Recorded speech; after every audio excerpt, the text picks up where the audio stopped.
What is going on? What is going on, everybody in the house? What is going on? Wake up in Cleveland every single morning. I wake up, flex, thumb down, now check. No drip, this wet. Tell 'em run it up. No sleep, no rest. Might crash, might wreck. But first I stretch. Tell 'em run it up. I wake up, flex, thumb down, now check. No drip, this wet. Tell 'em run it up. I wake up, flex, thumb down, now check. No drip, this wet. Tell 'em run it up.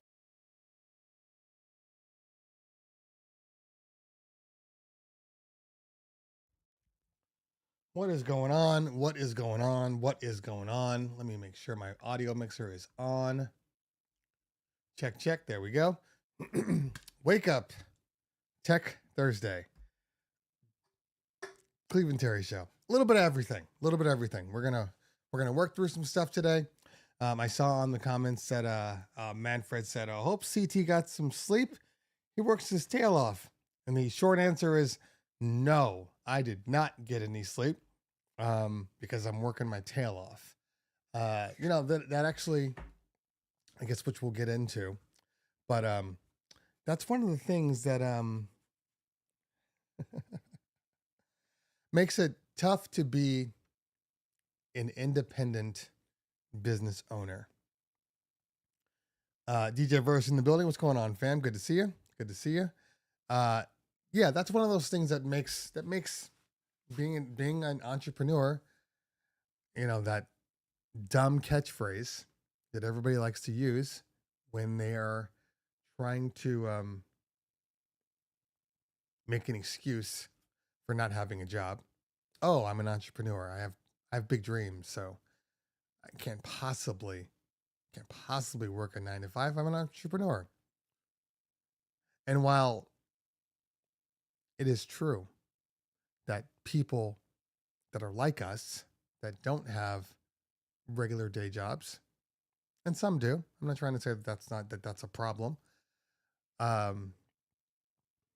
But people that are like us that don't have day jobs are forced to make a very common decision. Do I work my butt off and try to be successful? Or do I use the status quo and then complain about everything the world's not giving you?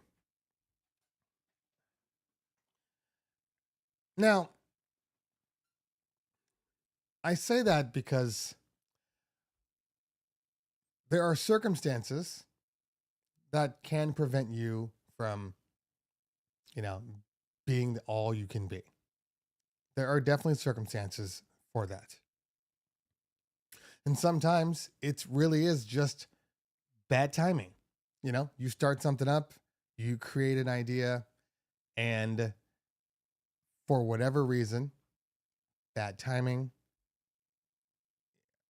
bad luck, all of these things, kind of play into why you don't get to be the best version of yourself. As I was growing up, I remember there are core memories that kind of exist in your brain. And those core memories say things like this. Back when I was younger, I played football. And this is actually true. By the way, I only speak the truth. I don't do really any embellishments or lies. It is what it is. But back when I was younger, I played football. And I played offense and defense. I was a receiver on one side and I was a cornerback on the other. Anyway, I played well, especially being my first, couple of years playing football. By the time I got to mid-season, I was actually, operating on a pretty high level. Not like, oh, I can, D1, I'm going to college, all that stuff. No, not that kind of level, but level enough to where I'm like, I'm not embarrassing myself, and the team and the coach respects my position. My dad was a bus driver. So he worked all hours of the day and the week and the weekend. Because of that, he never, well, depending on who you talk to, because of that, he never had the opportunity to see any of my games because he was working. Again, that's his answer. I don't know if it's true or not. God, my seat is just falling apart here today. Okay. But come to think about it, nobody ever came to my games. Come to think about it, neither here nor there. So it's finally the last game of the season. We're playing at home. And he's like, I'm going to come. I'm going to come. So I was like, great. You finally get to see me play. Anyway, last game of the season. And he shows up. I'm on kick returns.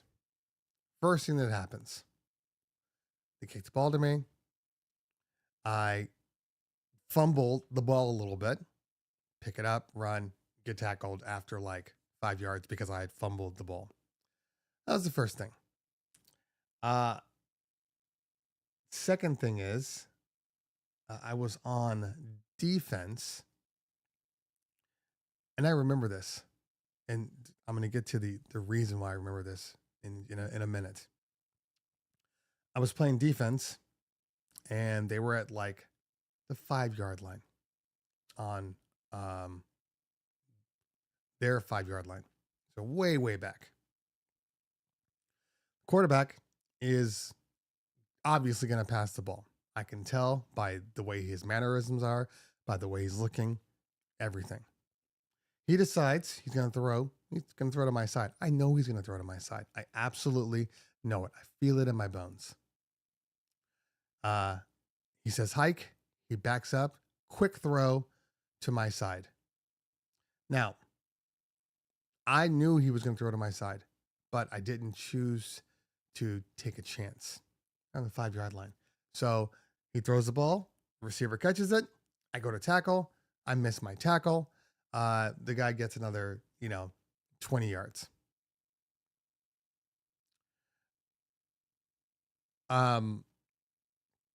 To this day, and I know just 2 plays, not a big deal. We won the game, but to this day, I still think, first off, I still think, well, now my dad finally comes to my game and he gets to watch me suck it up all over the field. That's one thing. And the other thing I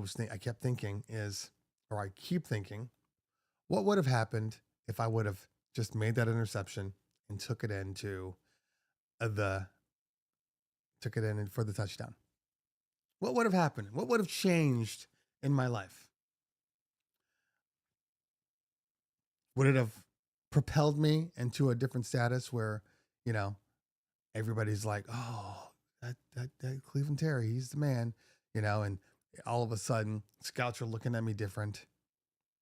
And, I get a low grade scholarship to some team and I'm going to that school. What would be different? Where would I be? Now, these are things that I can't possibly predict, nor do I really want things to necessarily be different. But it's that what if scenario that always sticks in your head. If I had just done this, maybe this would have come. But because I didn't do this, this is what happened. And your life kind of takes whatever path it's going to take. Now, I'm not a believer. Okay. I don't really follow the whole, God has a plan. If, it happened because God wanted it to, I'm not that guy. Okay. I messed up. So that's why I was where I am today. This podcast would be about your NFL career. So back to come back around to this situation. where I kind of promised myself after that, after that point, that if I feel something, I'm gonna do something. If I feel like, yeah, I can make this work, I'm gonna do it. I'm not gonna sit there and say, well, I see a path, but I decided didn't want to take that path because I was scared, nervous. What if I make a mistake? What if I go to try to get that interception and then for whatever reason I fail on the interception and then the guy catches the ball and then he takes off and again 20 yards or scores a touchdown. That fear that was stuck in my brain overriding what I knew to be what I should be doing.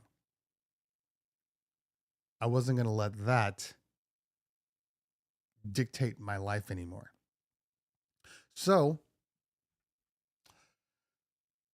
when I was working a full-time job, and this is when I was doing the bar mitzvah scene for another company part-time, and then I finally got my wife was working, so I decided I didn't want to do it anymore. But the job I was in was never ever gonna take me to the financial heights that I wanted. I was gonna have to leave that job regardless. Now, was it stable? Absolutely. Was it consistent? Yes. If I just sat there and did my job, I would have been fine. As a matter of fact, I know people that were terrible at their job, terrible, that are still working there to this day. Now, that was, I want to say 12 years ago, give or take 10 or 12 years ago. And I know people that should have been fired while I was working there that are still there. So, yes, I know that if I just did my job even remotely adequately, I'd still be working there. You know what I wouldn't be doing? I wouldn't be in the financial position that I'm in today. That there was no way. The ceiling was right above my head, so there was no way that this company was going to pay me anywhere near what I make now. And I'm not saying this isn't a brag. This isn't, oh, you make so much money. No, I was able to make enough money within 7 years doing the DJ thing that I made while I was there for 15.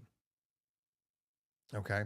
And after that 7 years, I've been able to double it. Now, again, not saying I'm not rich or anything like that. Not even remotely close. I have bills just like everybody else, and my bills are piling up just like everybody else.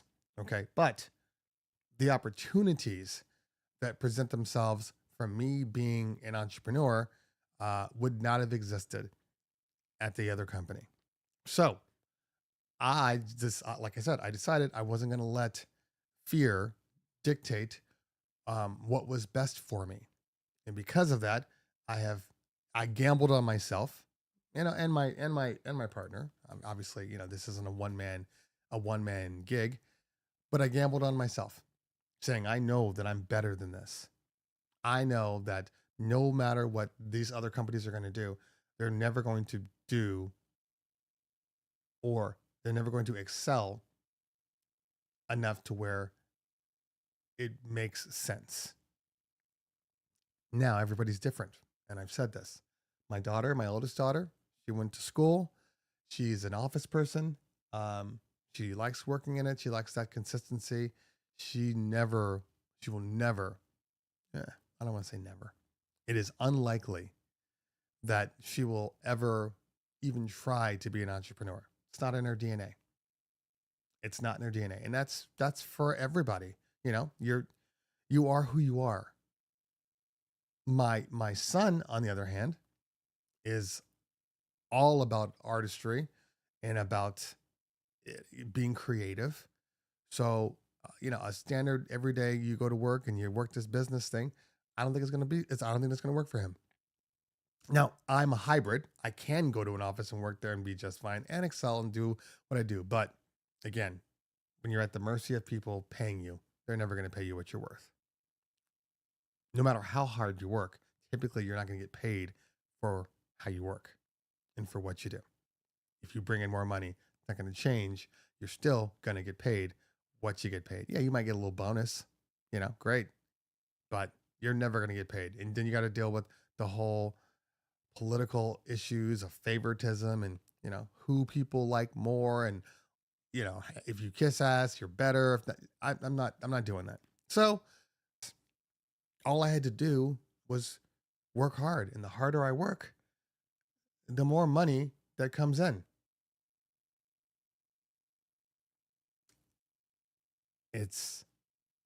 I know it doesn't. I know for a lot of people, they say, no, that's not really how it works.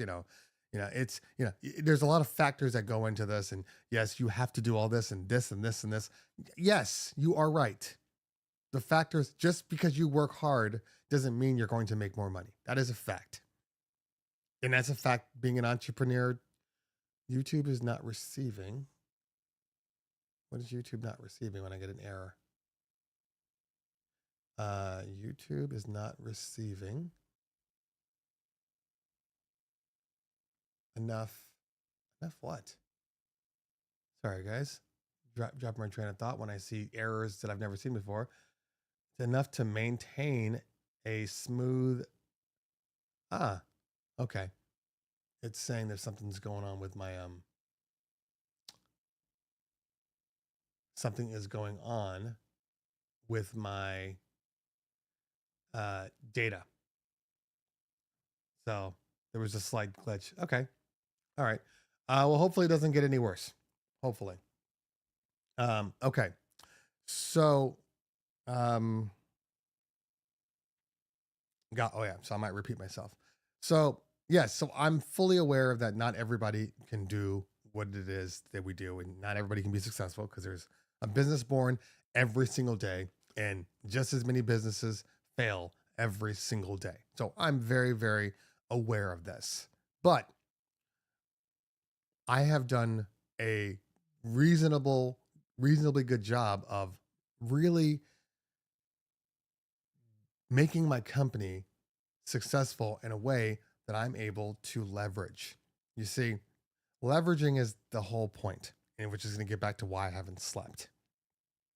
Leveraging is the whole point. I started a business, and of course, even before the business, I was music producer, and we had a hip hop group and a record deal. So all of these things are all entrepreneurial things. There's nothing in that says, oh, well, I can do this as a day-to-day job. Everything that I'm doing is like shooting for the stars type stuff. So, but I realized very early on that unlike working a business where you can work your ass off 8, 9, 10, 12 hours a day and not see any return. Typically speaking, if you do that for your own business, you will absolutely see a return. That's just standard. You get in what you put in. You get out what you put in. So first things first, starting a DJ company, making sure that DJ company is operating, at a high level all the time. Consistency is key. And that begets more clients because those clients tell their friends about you, and then their friends tell their friends about you, and then all the party planners tell it. Next thing you know, there's a rise. There's a buzz about who you are and what you do. First is they're good. That's the first thing. They're good. But good doesn't make you great. Okay? One of the biggest things about our industry and what it is that we do is I have realized over time, I remember telling a party planner, hey, we're going off on our own. And the party planner, who's a good friend of ours, says, well, hope it works out. Make sure you answer your phone calls, because that was a big deal, because apparently DJs are non-responsive when it comes to clients. Like that's kind of a big understanding about them. So you have to kind of overcome the whole Well, yeah, they're good now, but they're probably not going to last, or they're not consistent enough, or maybe they'll just fail, maybe just bad business practices, and they will fail. So you have to overcome all those things before they say that is a reliable company. Before you become, you know, McDonald's, where people just go, I'm sure there's a McDonald's somewhere around here. I'm sure that there's a Starbucks somewhere around here. And then I can go to that Starbucks, and I'm pretty sure that no matter what, if I order a drink, no matter what Starbucks I'm at, if I order a drink, it's going to come out tasting remotely the same every time.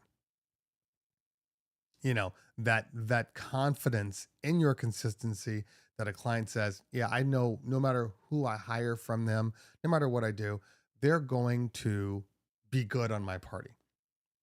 It took a long time to get people to understand that, yeah, for us, not for everybody, but we are a multi-op company, and we don't want to sell you a specific person. We want to sell you the company. We want to sell you the greatness that is check one, two.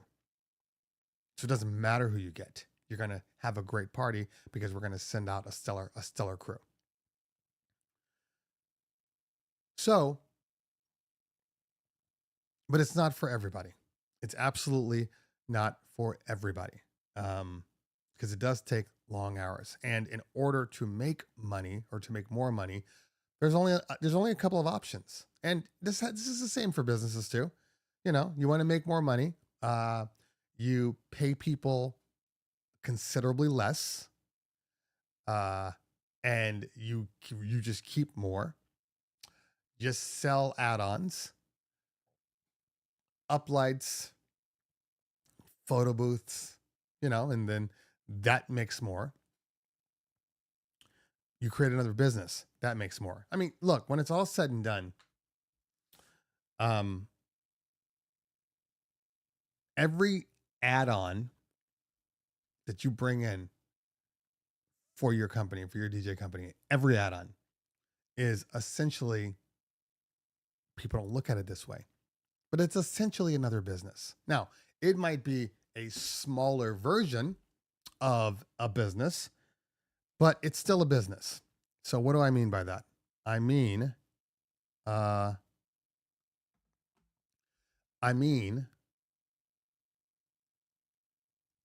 if I start taking on uplights,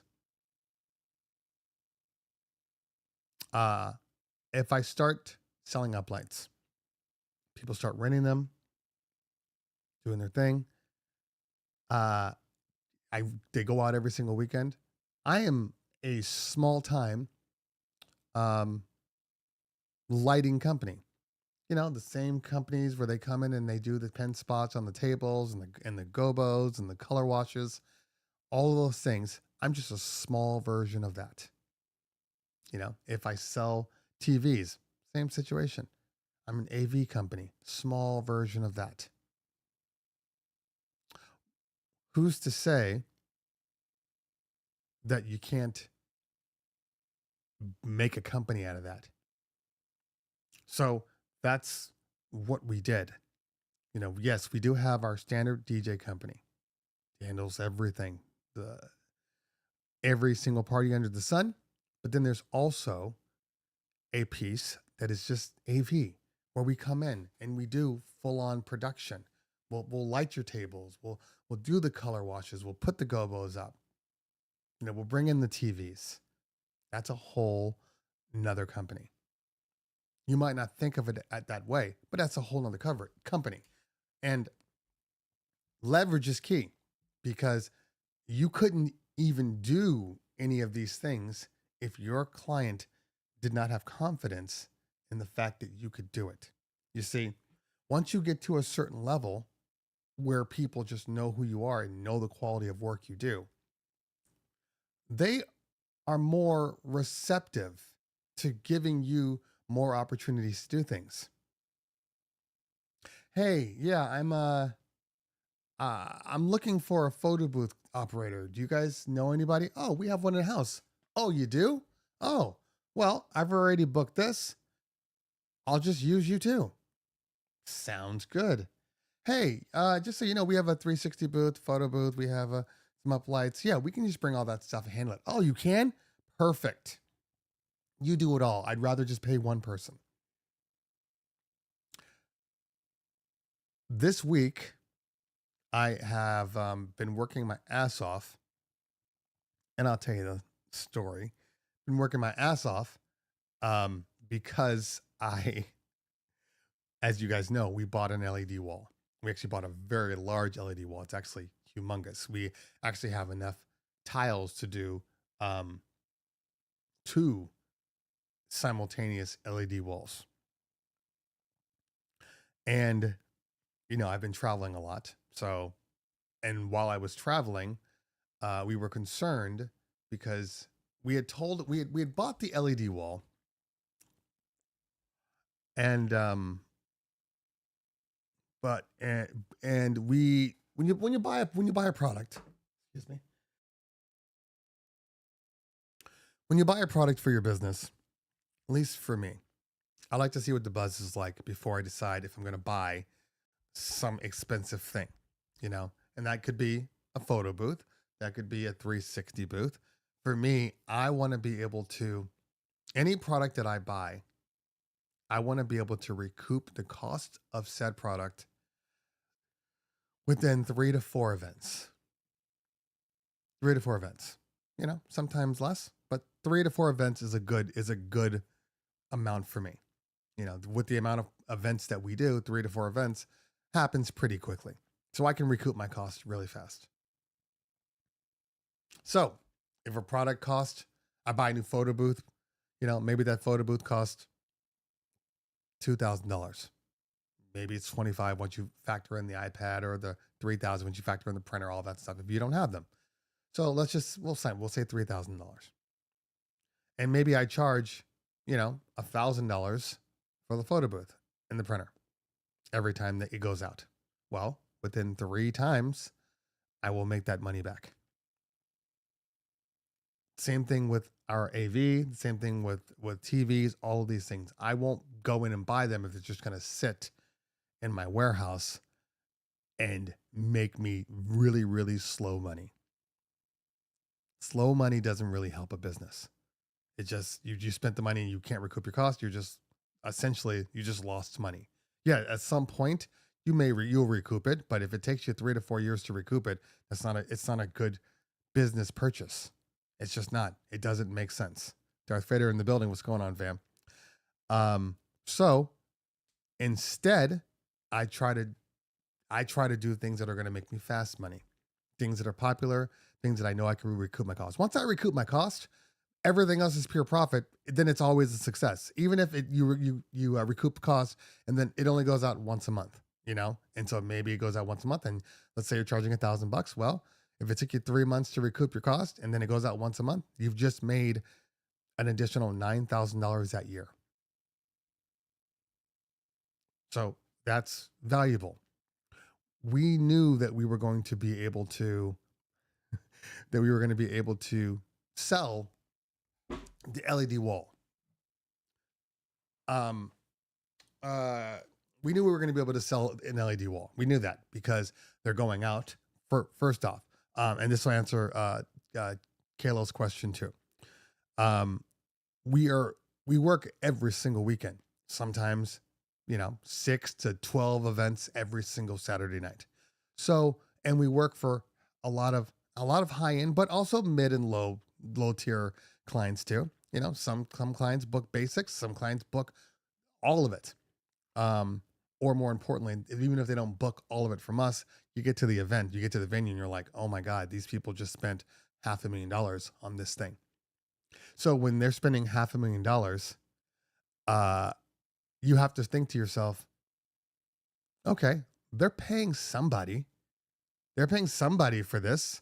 Oh, there's a photo booth over there. Somebody's making money off of this. And then you start looking at like the not the competition, but just the people that are there. You look at the vendors and you go, look at this photo booth operator.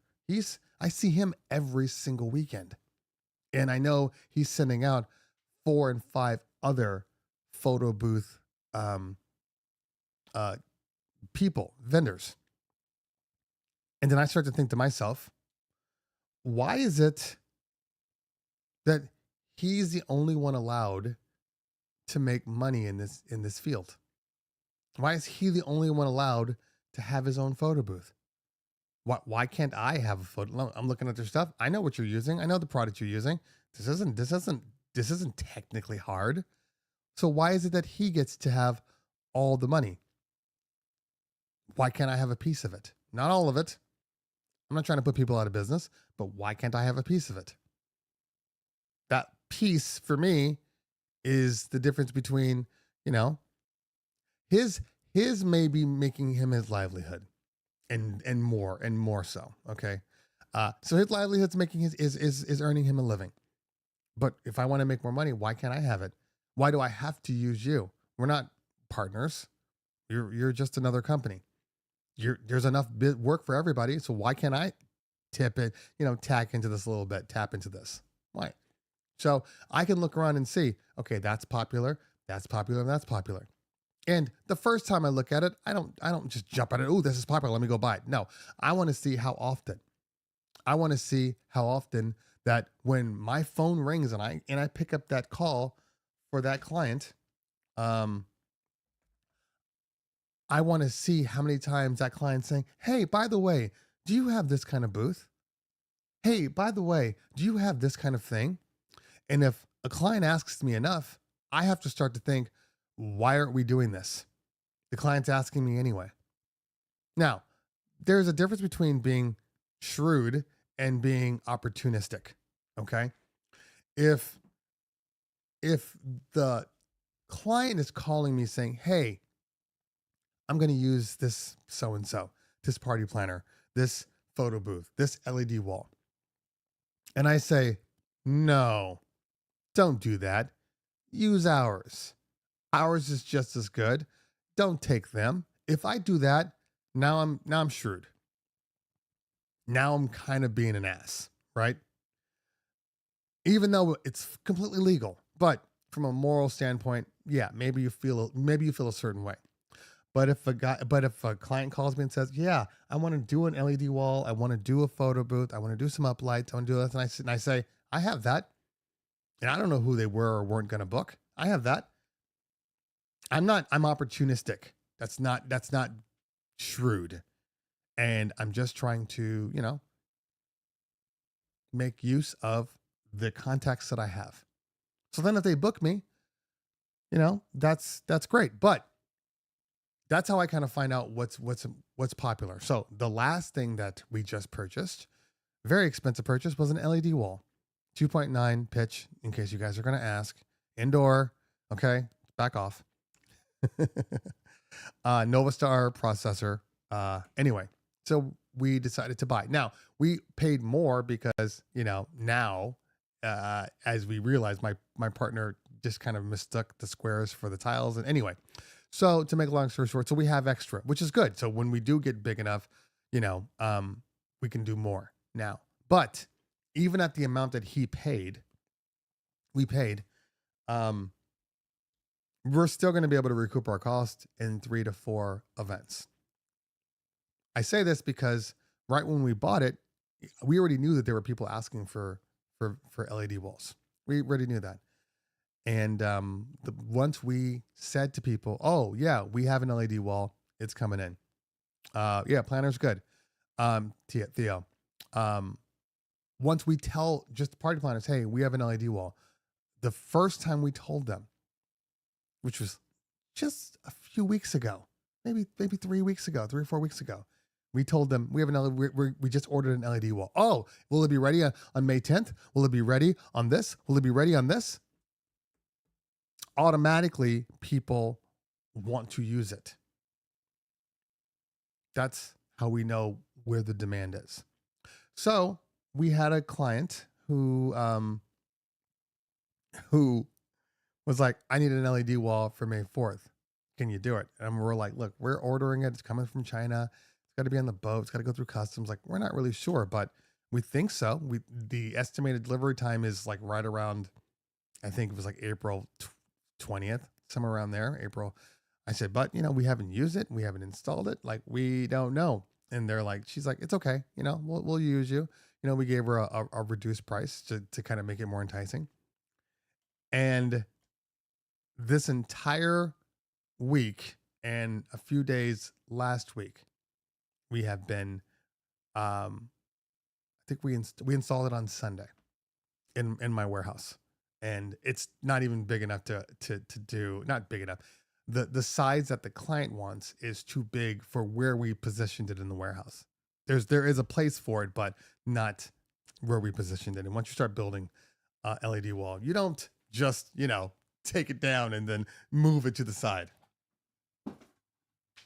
So, so we set it up on Sunday, and we plugged it in. Everything was working. Um, I had already downloaded Resolume Avenue to use it, to start testing it. I opened it up. I'm like, oh, okay. I know this thought process. This is like using Ableton. There's layers. Everything makes sense. Okay, gotcha. And I do Final Cut, so I completely understand. So it wasn't that complicated for me. It was more about just getting the content for the screens. So, so we set it up on Sunday night, and everything was working fine. We're in a commercial building in a warehouse district, so our power is good there. And everything's fine, but I'm working off of this Nova Star. Have no idea, just learning it, messing with buttons, got it to where I was able to kind of manipulate it to where I needed it to go. Everything was looking good. And then something happened and I hit a button. I still don't know what button that I hit, but I hit a button and all hell broke loose. First, my middle panels were considerably dimmer than the other ones. Okay. I upped the brightness, brought it back down. It kind of leveled out and we're fine. Okay, good. Meanwhile, I'm still pressing buttons like an idiot because I want to know what the things do. And I did something and my resolution, and my, screen updates and my colors turned to shit. And the entire panel looked like it was dying, right? So then my partner was like, "Oh, is it a power issue?" I'm like, "That's not what happens. Power doesn't do this. This is something else." And but I said, but anyway, I ran into another circuit just to be on the safe side, and nothing was fixing it. I'm going through all the processes, nothing is fixing it. So then my partner puts up another panel. He's like, well, maybe are these panels damaged? Let's put another panel up. And then he puts it up. That panel is fine. Looks normal. And he's like, oh my God, we just broke all these panels. We just damaged all these panels. Like I said, no, that's not the way TVs work. That's not the way this kind of stuff works. There's something that we're missing. And I said to him, I have a feeling that there's a setting in here that was basically when I ran the settings, it changed the processors in the receiving cards, and I need to be able to update those. And the reason why the new one is working fine is because it never got the update. And he's like, well, no, he didn't understand. And I'm like, I think that's what's going on. So I then call my rep and I'm like, look, this is what's going on. I think I know what it is, but we researched and everything. And I'm like, I think it's just, it needs to be reflashed. Needless to say, there was one thing that I did do when I screwed it all up. I'm like, well, let me go back to the defaults. I'll just reset to its natural state. That was a bad idea because when you reset the transmitting processor to its natural state, it has the potential to delete your video config file. Okay. Your video config file, and it's like RCVFGFX or something like that. And basically what this file does is it retains all the information about the display you're using. Because on a display, you have your LED side on one side, and on the back side, you just have processors. Okay. And those processors know what the display is, what it's capable of, what its specs are. All those things are built into the receiving card, the processor. So you're essentially saying, I know what card you are. Now I want you to do this. So I want you to, I want you to display this on the panel. Okay. Um, and I set it to default, restored it. And after that, it doesn't know what the screen is anymore. Now it's just projecting on some sort of random screen. So I couldn't fix it. So I took a panel off. I took a bad panel off. I took a new panel off. I brought it home because time differences. And, we're working through it. And I said, I think this is what it is. So I watched them because they took over my computer. Oh, needless to say, um, I hadn't plugged in a computer yet because I was just working right off the hardware. But there's a software called Nova CL or whatever like that, that talks to the hardware, talks to the processor, and that hardware. Um, but if you use a software, you have more control over what the hardware does. Not necessarily like scaling and all that stuff. That's still on the panel, and that's fine. But it controls that config file. It controls layout, exactly how you want to set up your displays, how you want to have them, the data flow following through, because you can't have it go, like our data flow goes, there's one data on the top row. Let's say I'm doing like a 9 by 16 screen, which is what I'm doing this weekend. So there's three rows of 10 basically. And so the data that I have, the network cable goes into the top one, and then I run data all the way across, just from left to right on that row, and then another one left to right on that row, another one left to right. That way you can figure out exactly, what's going wrong if your data starts to screw up, or if your screen starts to screw up. You can go, okay, I can quickly eyeball this and know exactly what I'm supposed to be doing, how to fix it. So, um, so finally, I get in touch with them, and first night we couldn't get it to work, so I'm like, we'll have to come back the next night. Comes back the next night. I'm like, I think it's this file, and they're like, it probably is. Let the engineers work. So they got on there, went through. So he starts tap tap tap tap. This is literally like a 3-minute process. Tap tap tap. All of a sudden, I see him download a file or drag it onto my computer, the config file. He uploads it, hits send to receivers, and bam, screen was perfect again. So I said, don't delete that file. I want to keep it on there as kind of like my main, oh shit, we're screwed. I need to fix this quickly. And so I have that file now. And now every time if you make something, so now I went back to the studio, loaded the file in, hit send to receiver, flashed it, bam, everything's fine. So now I know that this is like my baseline. And then as I continue to make changes or make customizations, yeah, I can save that file too. That way I have like different history levels. All right. So now we're working fine. Okay. Fast forward back to today. Our event is Saturday. So we wanted to set it up, bring the crew over on Sunday to learn how to set it up, figure out exactly what we needed to go from there. So our event is this Saturday. I spent time getting all the Resolume files in there and getting it to look really, really good. So now we're at a level. I'm the one running the machine, so that's why I'm confident. I wouldn't send just anybody, but I'm the one running the machine, so there won't be any substantial problems. The reason that I say this is because, first off, yeah, we could have just said, oh yeah, we do video walls, and then, contracted through somebody else, and then they bring it in, and then we make a little money, or we can do it ourselves and make a lot of money, and these video walls, potentially make a lot of money. Yeah. Now, as the market saturates, and every DJ starts buying them, yeah, the cost will go down because it's a nature of supply and demand, but it's not going to go down that bad where you're just like, oh, why did I buy this thing? You're always going to make money. But there's a difference between making a lot of money and, a little money. But if I don't have a consistent DJ business, a DJ business with an excellent reputation, if I don't have that, nobody's going to look to me for anything else. You're not going to want my photo booth. They're not going to want my LED wall.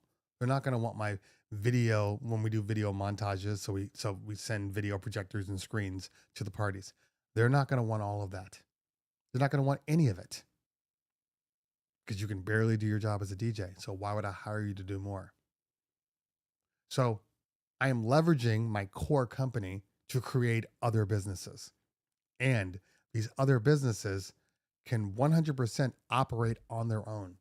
I'm creating businesses to where if one business fails, there's still going to be another business that's successful. And that's the key. That's why all of these companies out there on a very, very small scale do the same thing. You know, there's a reason that Mitsubishi, don't ask me why that's my example, but you know, sometimes I owned several Mitsubishi Eclipses when I was a teenager, and loved my Mitsubishi Eclipse. Loved it. One of my favorite vehicles. Anyway, before they turned to this really ugly looking thing. But as I'm driving around, sometimes I'll look up and I'll see, you know, Mitsubishi storage units, Mitsubishi, you know, servers, Mitsubishi, you know, everything, power modules, you know, working on super big industrial company stuff.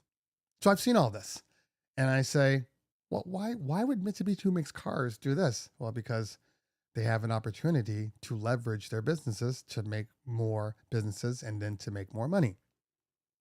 You know, there's a reason that, you know, Pepsi, I don't know the exact ownership hierarchy, so don't call me out. But, you know, there's a reason why Pepsi owns, you know, KFC and Taco Bell and all these other things. There's a reason that they do this. One, because the more businesses you have, the less potential to fail on all of your businesses. There's a word that's just not in my head right now that I want to use, but it's there, but I'm just tired. Exposure, I guess, is the word that I can use. You want to limit your exposure to just your one company. If something happens to your one company, you might be out and just dead in the water. But if something happens to, you know, my DJ company, in the meantime, I've literally built up my AV company and it's successful. People are still going to hire me for my AV company. They're still going to hire me to do lights. They're still going to hire me to bring in video walls. But it doesn't happen without establishing the foundation first. I want them all to be successful. But there's a reason. So Pepsi, as a holding company, as Mixed Messages said, so Pepsi did something really, really smart. Okay. Basically, you know, Pepsi's been in this competition with Coke forever. And for the most part, people prefer Coke. You know, that's just the way it is. Diversify. Yeah, that's also a thing. But exposure is really it. You want to, anyway, what I was thinking about anyway. So Pepsi couldn't really battle Coke and all of their products. Coke was just winning. So what did Pepsi do? Pepsi decided that they were going to buy KFC and Taco Bell and then put only their products in there. You see, they actually make more money buying a company and just keeping their products in than trying to, you know, create new. So there are reasons that things work and there are reasons that things don't work. You know, the first thing I would say is in whatever business you do, usually speaking, you want to create another business that can piggyback off of that one or that has the same kind of thing. So naturally, we're DJs. look around at the DJs and what else is there? Well, there's lighting, there's audio visual, potentially there's food, right? There's party planning, coordination, and then there's venues.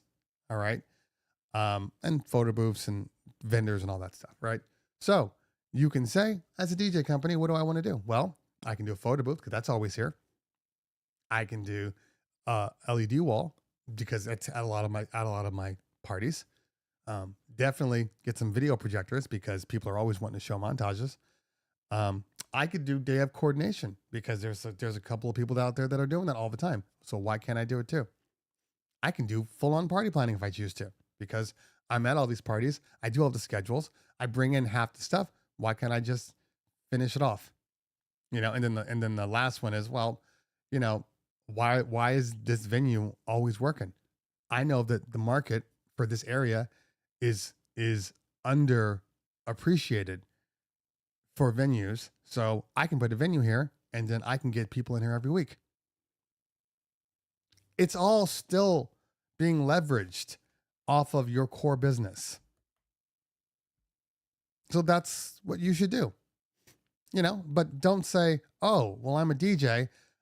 So now I'm going to build a movie theater and you know what I'm saying? Or I'm a DJ. I think that if I have I'm trying to think what's an outside thing that no DJ would do, that doesn't make sense for what you are, because all of these things, I can't think of anything because of all of these things.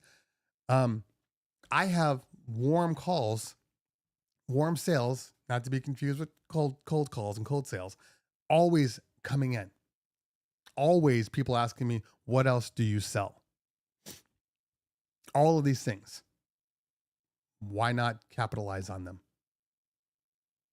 That's it. Why not capitalize? My partner is a little more gung-ho than me. He wants to do everything. The next thing we're going to buy after this really picks off is we're buying a couple of LED floors, light up floors. That'll happen within the next, what is it? April. So probably by beginning of next season, which our season starts in August, probably by September, October, we'll have a nice 30 by 30 light up dance floor that we will be able to sell easily. Oh, you're getting the video wall? Oh, you want to get the light up dance floor to go along with it? I do. Oh, you don't have to, but if you really want to tie it in, it's going to make a lot of sense. So now I have a dance floor company. You get what I'm saying? You get what I'm saying? Like all of these things you can leverage off your first successful business. Don't forget that. You're not just a DJ. You're just a DJ today. Pipe and Drip is another one. Yep, DJ Theo. Yeah, all of these things are things that they're out there. They're out there. And if you have to hire somebody to do these things, the question is, why can't you do it yourself? When we first started doing photo booths, we didn't actually have a photo booth. Okay. We just locked on with a photo booth company. And let's say he was charging $800 for the photo booth, right? If we hired him and he was trying to grow his business too. So it was a good partnership. He was trying to grow his business. He only had one photo booth going out. When we started hiring him to do photo booths, he was able to send two out because we were hiring him consistently. And so it was just him and his wife. And then it was just his wife or him. And then his wife would do the second photo booth.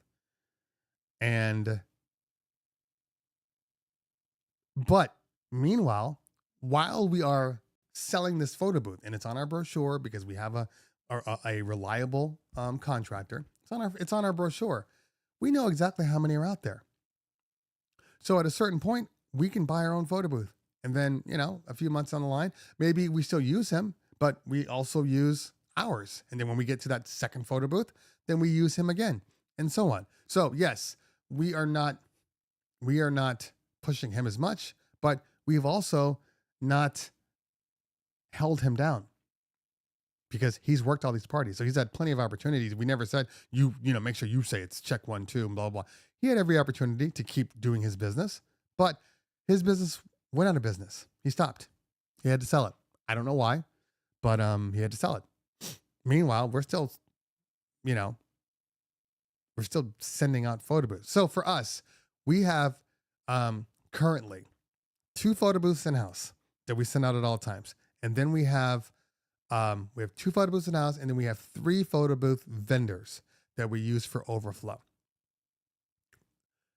When we have the first one, when we started doing consistently the second one, we bought the second photo booth. Then we were able to remove that one. So now they work our third and fourth. When we start to get to a point where that third one is always being asked for, like not just, on busy days, we get a third booth. When that starts to happen, we will buy the third photo booth. And then and then that person will work less. But it's not our job to keep people in business. It's our job to be a successful business. Got to take a mental break real quick. Hold on.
All right, that is definitely the wrong one.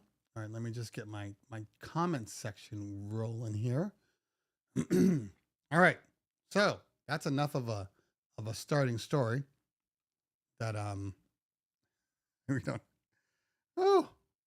we don't have to talk anymore. I'm done. Let me just get my comment section going here. Video ID and activate. Okay, there we go. All right. Let me minimize and let me make sure this is working. It should be working. All right, so let's get to the questions here. I know there was a few. All right. Come on, social.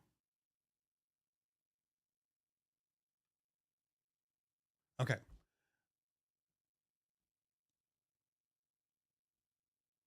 Let me make sure we are good to go.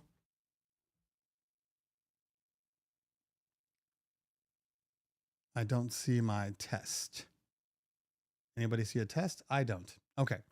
We'll get to that in a minute. Oh, there it is. Okay, cool. All right. So let's see what we got going on here. What do we got? I mean, obviously everybody's here. I'm only going to read my members in case you're not a member. Why aren't you a member? I'm giving you all of this information and you're not a member. I'm kind of sad by that, but just hit that little join. Obviously I want you to make sure you guys are subscribed. That's a big deal because that way you can come see these things. But make sure you join that membership button. It's like buy me a cup of coffee every month. Anyway, there's a member. It either says member or join, depending on what platform you're using right now. But I got Philip Tan in the building. Lance Jackson, DJ Gino, DJ Colecut. Who else we got here? Matthew Bruya. Anybody else we got? Keith Just in the building. T Diesel, that's my mod. So make sure you respect my mod.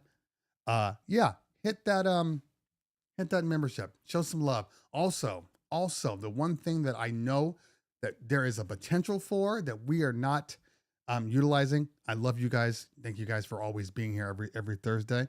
But there can be a lot more people here, and I'm not complaining. These are good numbers, but there could be a lot more people here.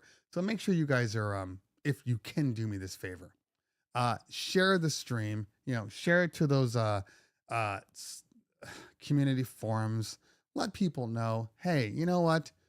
This guy's saying some good stuff. You might want to check in on him on Thursdays and ask some questions or listen up. I know there's a lot of DJs out there that just truly believe that, they can do no wrong. I know that exists.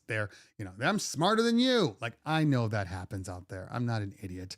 And I don't want those people anyway. But, I still want to make sure that we're maximizing as my seat. Speaking of maximizing, I'm not maximizing my seat. Anyway. So let's see here. I know we had a couple of questions. I know Philip asked a question. So let's drop down. Hopefully they put an ask in there so I can search for ask. Oh, I can't search for ask there. Can't search for ask. Philip says, as a hobby DJ, I get a taste of that full-time DJ life next week, back-to-back gigs for a week. Then I get to rest. Yeah. That's the one thing though. One of the things that people never understand, people that don't do this or don't understand being an entrepreneur, is that, the work on the weekend is the easy part for the most part. That's the thing, like the back of your hand. So yeah, I can go DJ a party, even if I have zero information, I can go out there and do a good job. That's the easy part. The hard part is, being out there, talking to clients, creating schedules, having meetings every day, all week long, doing all these things like right now is a perfect example. So I have meetings today, and having a YouTube channel.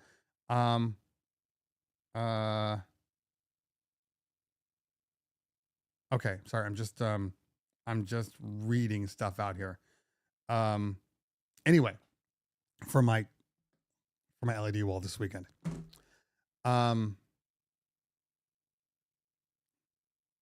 Lost my train of thought. So, all the admin work, all the meetings, all the things that need to happen today. Let's see. I have 1, 2, 3, 4, 5. Good. I have 6 meetings today. So not horrible, but I also got to go to Hollywood DJ to drop off some product, to pick up some new product for a review, which is going to throw my whole day off because I'm supposed to be doing this DOS audio speaker review. I have content, but I was hoping to shoot it again. I got to be there before 5 o'clock and I have calls. I got a lot of calls today. So that's going to throw me back a little bit. But I still need to shoot this video. Anyway. So all that other time that people don't realize, oh, it's so cool. You're a DJ, full-time DJ, and you can just sit there and you just have parties. You just have fun all the time. That's amazing. It's not fun all the time. A lot of times there's a lot of bullshit involved. Just a lot of overbearing, stressful clients. Now, not all the time. For the most part, I get good clients because if I feel a client is a little off, sometimes we're not available. Or, I'm just not gonna. The joy of being a multi-op, I've said this before. The joy of being a multi-op, the real benefit to being a multi-op is I get to pick and choose when I want to work. Like if there's a client and they're like, oh, we only want country music and rock all night. I can do it, but I can also say, you know what? I got a perfect guy for you. And I can just send send that one. So for me, the weekend was great. They might have stressed a little bit, but hey, I'm an owner. That's one of the perks. Okay, I'm gonna go where I want to go. Um, but it's a lot, you know. I mean, there's that running social meme that is like, I didn't want to work 40 hours a week, working for the man, so I became my own business, and now I work 80 hours a week. It's the truth. It's the truth. It never stops, and more importantly, it never stops. Uh, when there are things that need to be done, when there are things that you have to do, nobody else is going to do them. You can't just say, oh, you know what? I got to learn this LED wall because I have a gig on Saturday. I got to learn Resolume in the next 2 days. I got to get to a point where I can manage it. You can't say, oh, I just don't want to do it now. That doesn't exist. That's gone. You know what I mean? So as a entrepreneur, you got to do everything. And more importantly, you got to know everything. I tell people left and right, and I will tell you guys too. It's super important that whatever you sell in your business, whatever it is that you do, you need to be able to do every single thing. Every single thing. If you don't know how to do something, don't sell the product. Don't sell the product if you don't know how to do it. Now, there's a difference between, I have we have a day of coordinator that works for us. It's actually my partner's wife. They do a really, really good job. So when they're like, oh, we want a day off person. And I say, oh, we have one in the house.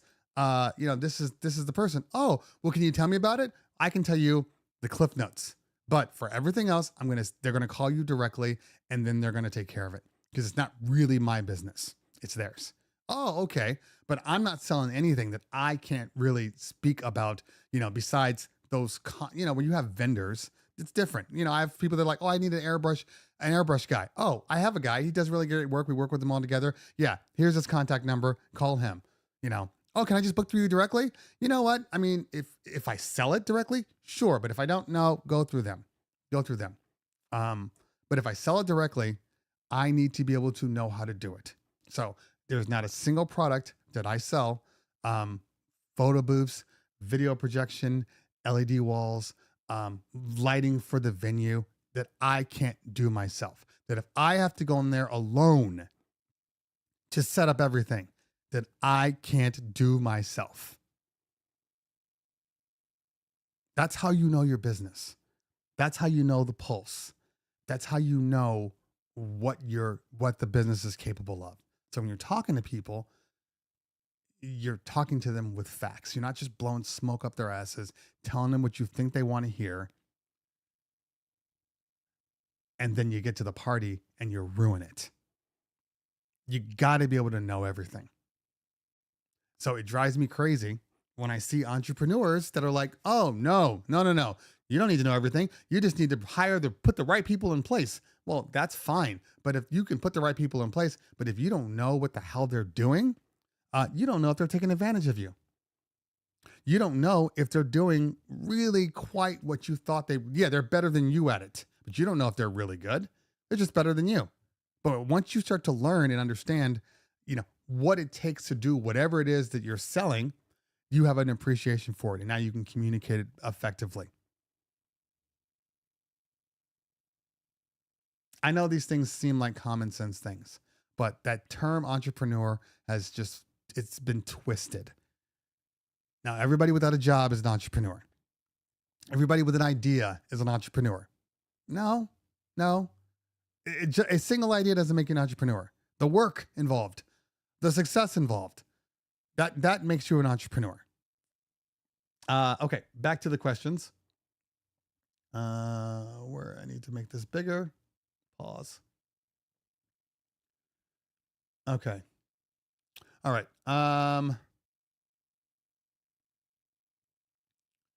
Let's see here. Just popping in to say thanks for always posting helpful videos. Dynasty ISP, you help me with a lot. Oh, thank you very much. Appreciate that. There's so many moments at scale that could change our lives. It's interesting to me which ones you remember. Yeah, it's true. Your core memories are your core memories. Uh, there was a brief glitch. Okay. Man, Fred, CT, you created your own opportunities. That's why you're doing well. Thank you so much. Um, should have been should have been at MWDJL. You would have slept for a whole different reason. I don't even know that I want to know. uh, all right, let's see here. Contact Denon. All right, Robert Baker. I don't know if you're still here, but it says contacted Denon. They said stems for the Prime 4 Plus may be ready this summer. Hope so. That's why I bought it. Okay. Well, all right. First things first. Um, I'm just gonna say just this. You take it how you want. Obviously, you've already bought it, but in general, for everybody out there, you never buy a product with what it can do, or what it will do, I should say. You buy a product for what it can do. So you don't buy something that is gonna. Oh, well, in 6 months we're gonna have this. Oh, great. You buy the product for what it can do now. So that's always the key. I mean, because or else you get people complaining left and right. Bro, where's Serato? Pioneer said they were going to have Serato in here 6 months ago and it's not here. Well, they said it would come, but you bought the product for what it can do now. Kayla says, I don't think folks, but yes, I'm sorry, didn't mean to skip Robert, but back to what you were saying. Yes, stems. The reason why stems is taking longer, in my opinion, for one simple reason. Stems, obviously, InMusic owns, speaking of companies that leverage what they have, InMusic owns a whole bunch of companies, and they all leverage their technologies and their parts and their talent to make other products. So, for instance, with owning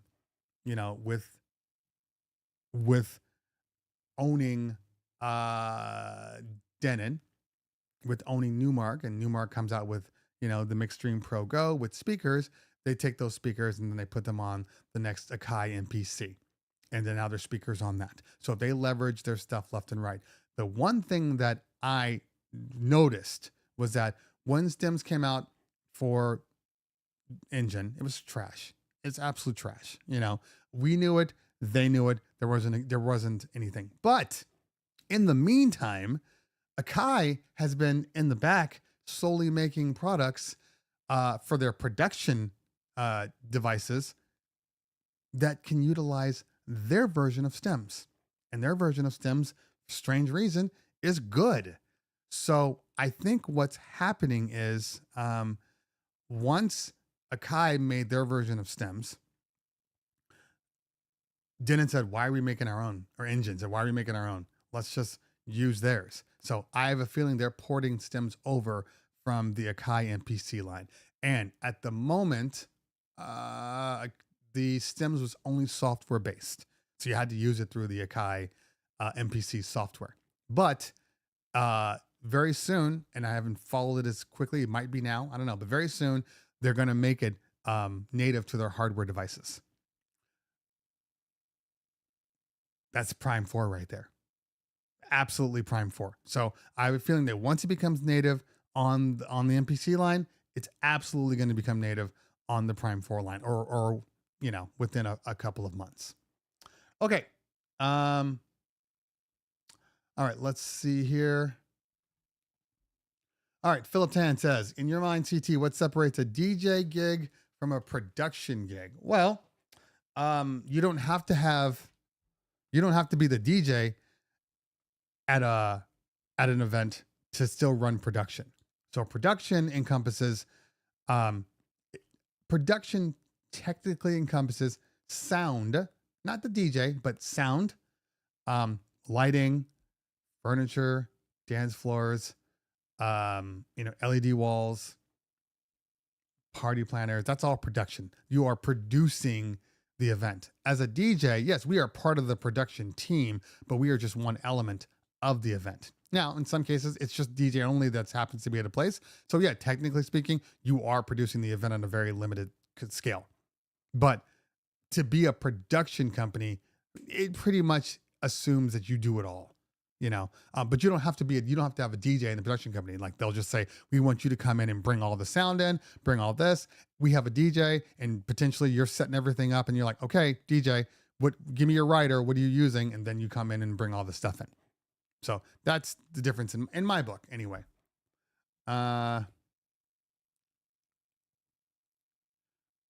Let's see here. DJ Dustin says, Mixmaster says, makes sense to want an LED wall. Yeah, on May 4th. That's right. I might have to throw a little Star Wars clip in there just because. DJ Dustin says, do you require a non-compete from any of your DJs? Okay, so let's just talk about that for a minute because I think it's important. Look, and I'll give you the Cliff Notes version. First off, I'm in California. Okay. So non-competes are actually, not allowed. They're against the law. You really can't do a non-compete because, and I say this because it started in California, but it's going to become basically a federal law. I still think they're making I still think they're potentially going to allow it to be a state decision, but in general, this law is something that the feds have been pushing, and they're trying to ban non-competes. Non-competes don't work in our industry the way it is now, and I say industry, not meaning DJs, but just across the board, because the speed at which people are moving from job to job. I know this because my daughter, she got out of college and she's been out of college for, I want to say 3 years, going on 3 years. She graduated during the pandemic. So yeah, about 3 years.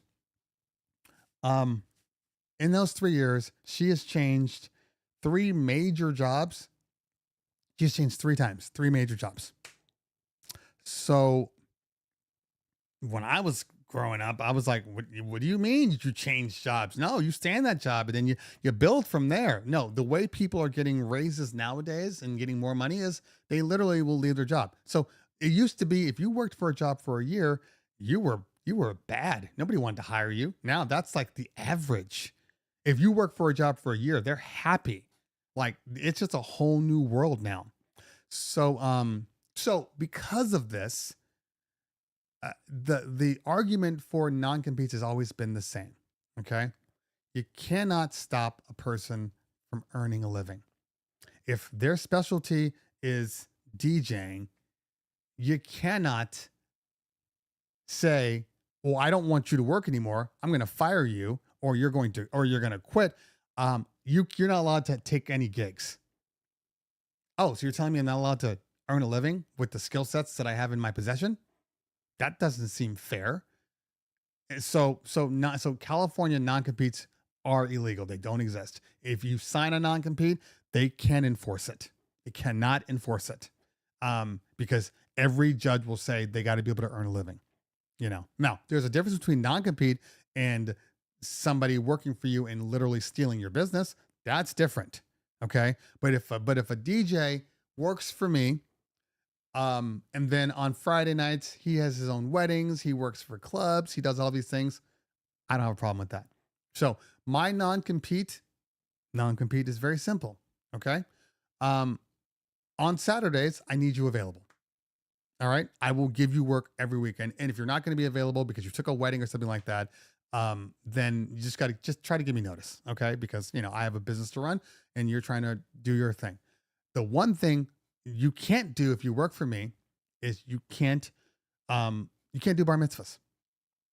You can't do bar mitzvahs. That's the one thing you can't do.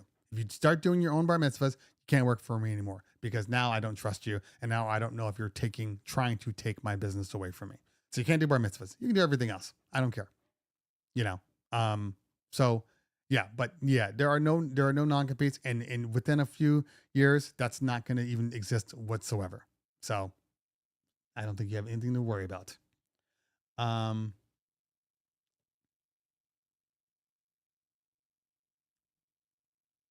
Yeah. So you can't steal business, but non-competes won't hold open court. Exactly. All right, let's see here. Any more questions before I move to my normal comment section? Mixed Master says, I started with DJ conversion utility, never thought it would be a business at all, and end up now with more than 13 apps for DJs, all doing different tasks and users. Exactly. Exactly. And you leveraged it. So now people are like, oh yeah, I want the DJ conversion utility. Oh, what else you got? Oh, I can clean up my iTunes. Oh, I can do it. It makes sense. Or they're just going to hire somebody else to do it. Non-competes create monopolies. Yeah, you're not wrong. You're not wrong. You're not wrong at all. Okay, let's see here. Facts, pay your bills. Where to go? Pay your bills and then think about diversifying. Put your profits back into your business. Yeah, exactly. Okay. DJ McAttack says that's pro wrestlers. I don't know what that means. I mean, obviously, I think that entertainment is going to be a little different than what it is that we do. But yes. DJ J Book in the building. What's going on, fam? Good to see you. Good to see you. Asks, would you ever consider pivoting to the production side of the industry so you are more behind the scenes? I mean, yeah, I'm doing it now.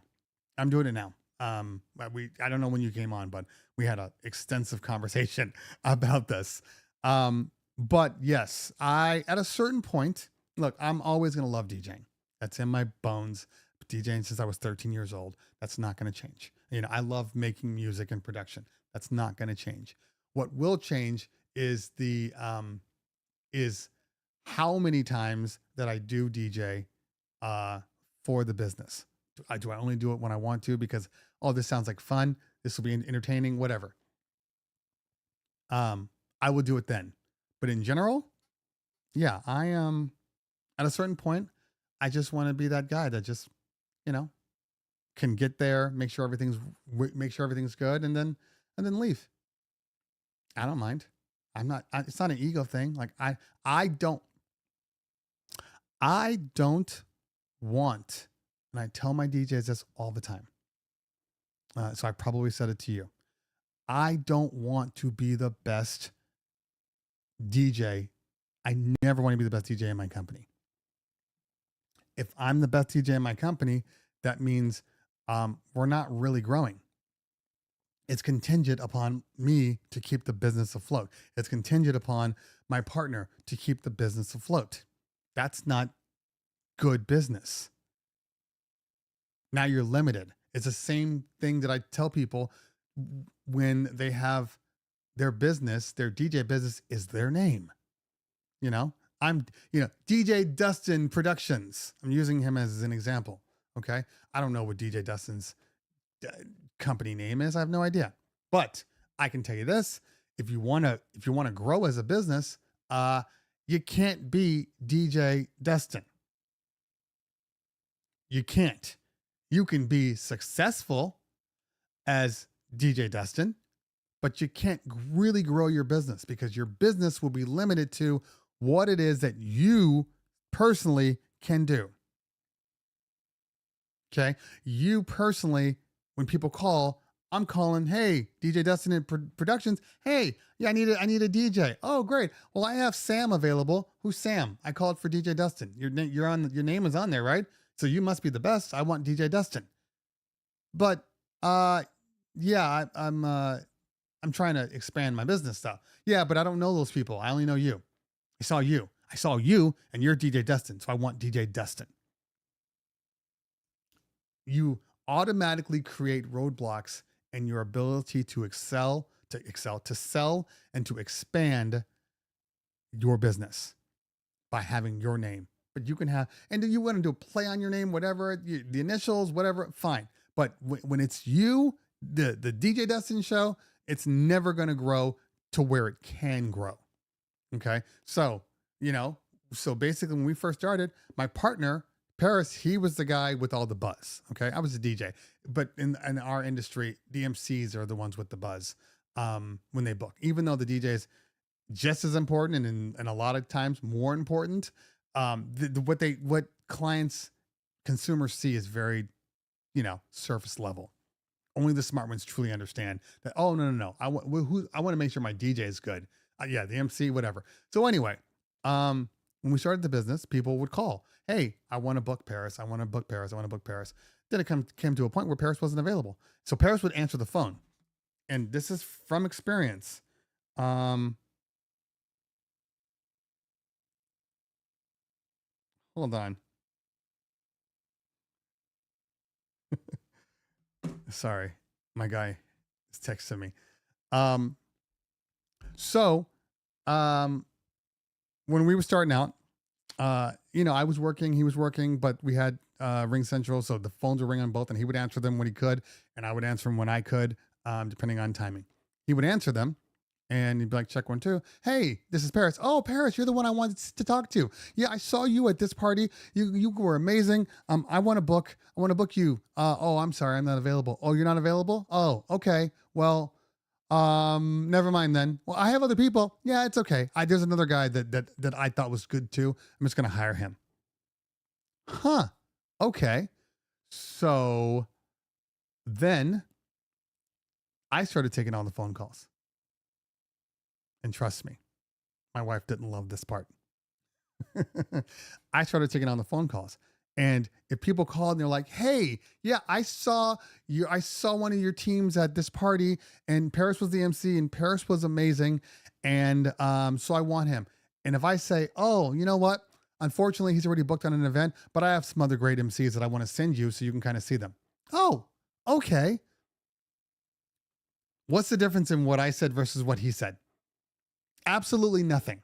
But people make connections and they don't want to let it go. So he was preventing us from growing our business. Because when it's all said and done, we are we're not going to be able to do this forever. But I'd love to have a company that is still here, even if I'm not. I'd love to have a company that my son can hop into and run and earn a living, even if I'm not. I would love to be able to, be able to take money and get paid as my retirement until I'm gone, and the company's still making money and it's just coming through, and I don't have to worry about, oh, you don't have, enough money in your 401k and your Social Security. They've stopped Social Security. I don't care because I'm still getting paid like I'm working every single weekend. That's what I want. That's what I want. I can get paid. And as I'm creating these other businesses, if I say, "Hey, son, take over the DJ part of it. Take over the DJ part. I'll pay you a salary. You make your salary." And before that might have taken us a hit, but now we got other companies, and those other companies are paying my salary, so I don't have to worry about it. And if I am older, I can still go to these venues because I have crews that are going to set up everything and just make sure everything's good. Okay, we're all good. See you around. I know party planners in their 80s still booking events. Now, sometimes I'm like, you need to retire. You absolutely need to retire. But they're still working and people are still booking them because it just requires a good mind, sound mind. You can hire people to do everything else for you. So, I don't want to work day in day when I get to a certain point. I want to be able to take off and, go on vacations and travel with the wife and all that stuff. But I still want to make the money. And that's key. So I've seen too many things where I've just from experience looking at people and watching them and, some people that are close to me, people that are in my family that are causing me to have to like readjust everything in my life because of dumb things. And I see these things and it all comes down to one thing. These people were entrepreneurs that only represented the business as themselves. That's it. That's what these people did. So now when they retire, now they have to just retire off of whatever savings they've accrued or Social Security. But why in the world, if you are anything, did you never create a secondary person to do the job too. So then you can make more money. Create a third person, a fourth person, a fifth person. Next thing you know, we are, I'm, like one person is a CPA that I know. He's a CPA under his own name. So when he decided he didn't want to work anymore and he retired, well, you don't get to keep the money. Now you just have to refer them to some other CPA or have them go find somebody. But why wouldn't you, when you're first starting out doing the CPA, bring somebody else on, make a partner, bring somebody else on, make a partner. Now you're a CPA corporation and people are calling you because you guys do a good job. You can stop working and people will still send you money. I will never understand why people operate this way. It's just, it's silly. It's silly. Maybe you don't have the confidence to do it. I don't know, but I know that there's this certain part, because I have this certain part where to me, I'm like, I don't want anybody else to do it, because if they do it, how do I know they're going to be able to do a good job? How do I know they're going to be able to operate at the level that I do? Well, first off, you don't need them to operate at the level that you're on. You might be an amazing DJ, right? Absolutely. And even though you're an amazing DJ, maybe on your events, you utilize 60% of your talents, because on private events, it's not like you're going in like you would at some DJ battle or at some, big ass nightclub. You're going into a certain point, but then there's a level where you stop, because then you end up looking like a cartoon. So I don't need people to be as good as me. Okay. And cause that's your ego talking. Absolutely. Your ego talking. I don't need a DJ to be as good as me. I need a DJ to be as reliable and as solid as that baseline is of doing a good job. They don't have to DJ like me. And that's the one thing. Like as I've been going around and seeing my DJs, the one thing I notice is they don't DJ like me, at all. But I want them to retain the vibe of what it is that I, myself and my partner created. I want that vibe to remain. So when they come in, they come through, they shadow us for weeks on a time. And then slowly they get their own parts of the party when they're still shadowing us. And then they get their own. And now I'm there just kind of watching in the background, making sure. So all these things just to establish the vibe. Okay, you DJ the way I need you to DJ, the way my clients see me DJ. That's the key. MCs, same way. Dancers, the same way. That way, I don't have to be on every party. But if my ego was coming into play, I would literally be like, oh, well, that's not how I would bring that transition in. Oh, and I would definitely not do that. And why'd you play this song? I would never play this song. Semantics, little things. That doesn't matter. It doesn't matter. It's a job getting done. The job is getting done, and people are calling and requesting and saying, yeah, these people were great. I love to have that DJ. I saw this one DJ. We danced all night. I want that DJ. Perfect. Am I mad that they're like that every client that calls me doesn't say, I want you? My partner is literally like one of the biggest MCs in the industry for what it is that we do. He is requested on our premium price things pretty much every party. Okay. So there's a little ego there. Like, people want me. Now, having said that, there have been many a time where a client has booked us and booked him because somebody said, oh yeah, you should book them. If you want the best party, book them. Right. So they booked, maybe my partner, and he's on the party, and then they're in the circuit. So now they're seeing our other DJs and our other MCs. I've seen this where they've seen another MC and they're like, oh my God, I love that MC. And they've called and said, hey, can I switch my MC? Now, he could be ego driven and say, what do you mean? Well, why do you want him? No, I mean, he's good, but I'm the best. You want me. Why would you kamikaze your own company? So when people are like, oh yeah, I want this DJ and I want that, I'm like, okay, cool. That just means that I have a DJ working, and potentially now I can take another party and be just as successful, because, or because now I don't have to work at all. You see, because once they start getting that, oh, they're just as good, you win.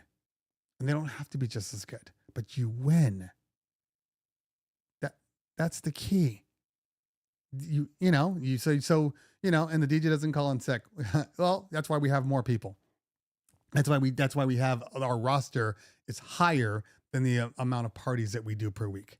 That's why, to account for all those people that take, oh, I got a wedding this weekend, or oh, I want to go to EDC, or or my car is broken. Like we can swap them out for another DJ, and they will be just as good. Um, Standard operating procedures are just as extremely important. This will eliminate micromanagement. Yeah, I mean, you got to have a business plan, and you have to have a workflow that makes sense. We are a machine in the way we work. The way the clients come in, the way we book, the way we put things on the calendar, the invites, the information, all that stuff is consistent. So anytime a client's like, so we do things a little differently. A client's able to talk to their MC and their DJ. That's not a big deal. But those are one-offs.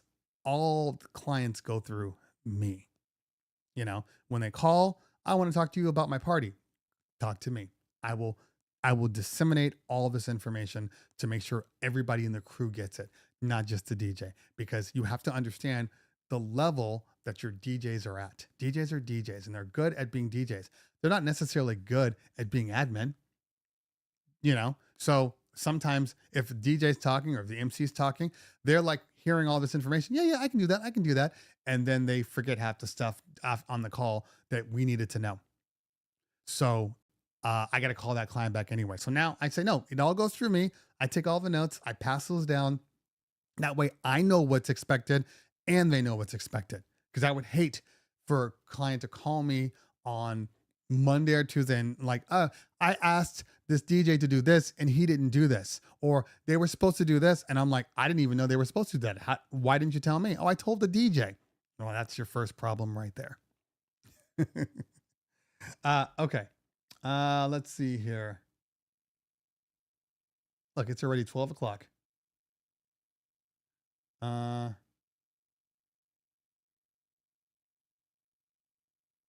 right. Lope says, I've a 50th birthday gig and the wife wants specific birthday message for her husband and all the Simpsons voices. Husband is a big fan of the Simpsons. Any suggestion? Yeah, I mean, I think what Mixmaster said is right. There's a lot of people that are doing drops. I honestly would just type in like, Simpsons impersonator. There used to be like there used to be companies that would do that. You could literally go in, especially when voice messages were a big deal. Remember that?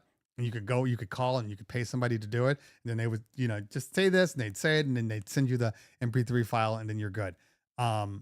So, that's what I would say. I mean, honestly, and there's probably AI that can do it too easily.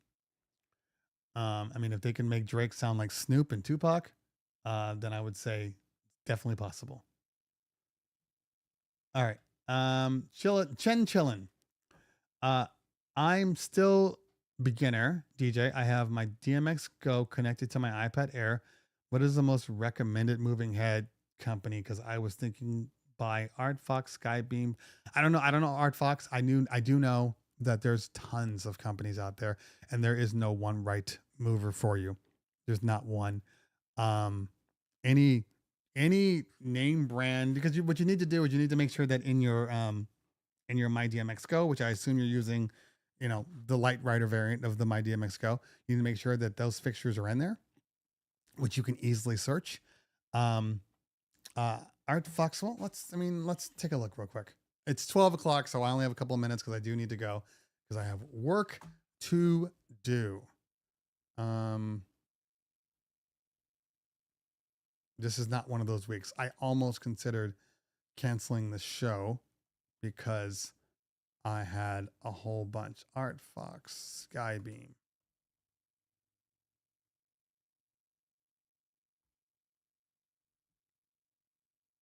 Okay. Okay. So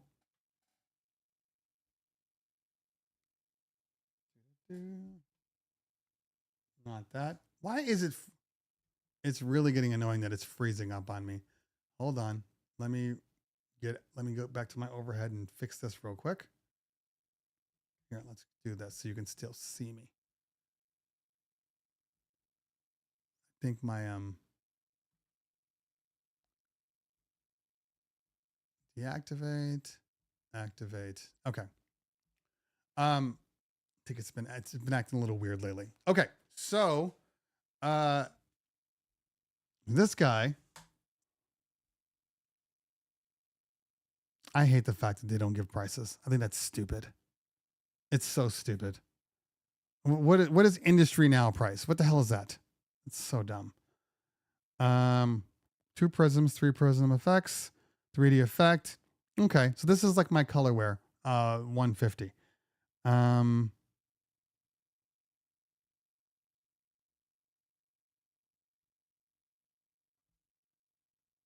Okay.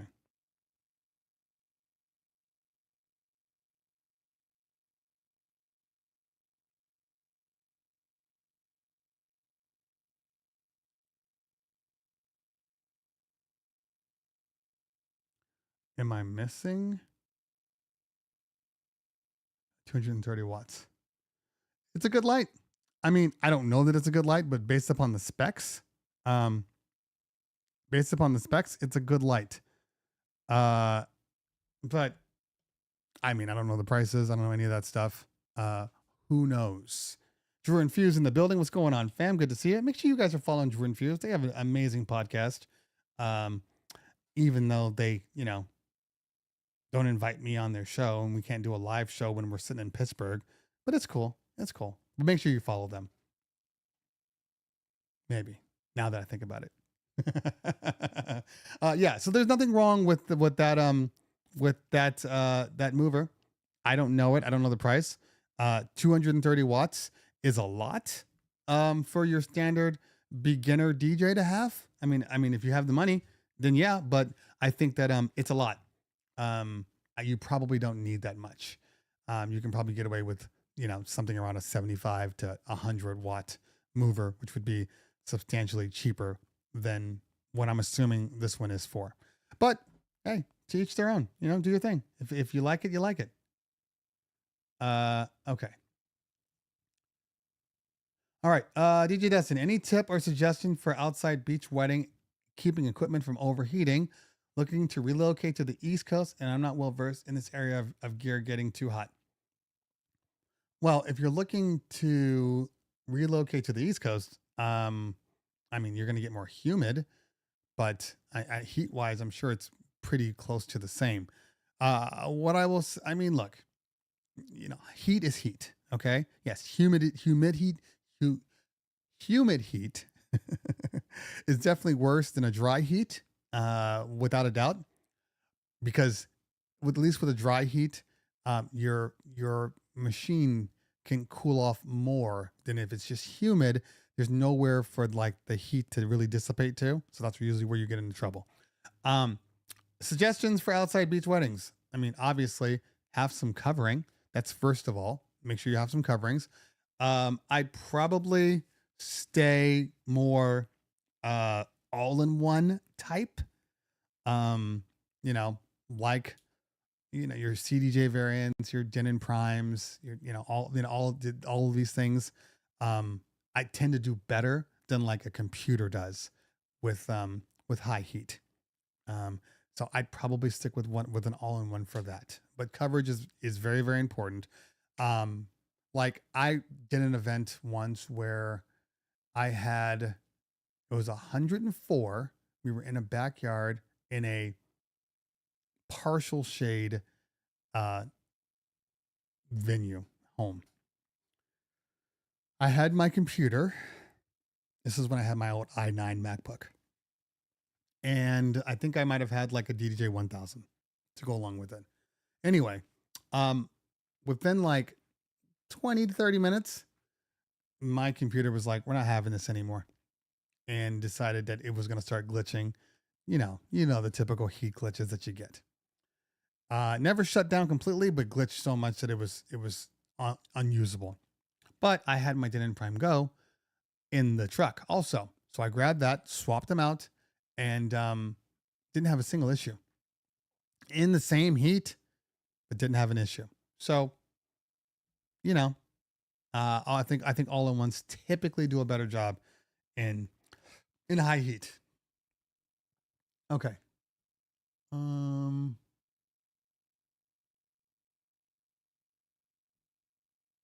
Yep, exactly. Exactly, Mixmaster.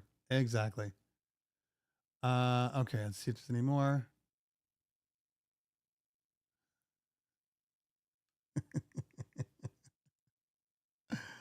Ah, that's hilarious. Oh, nice, Theo. Nice. Are you Southern California based? Maybe when we have that second one, I send you. Um,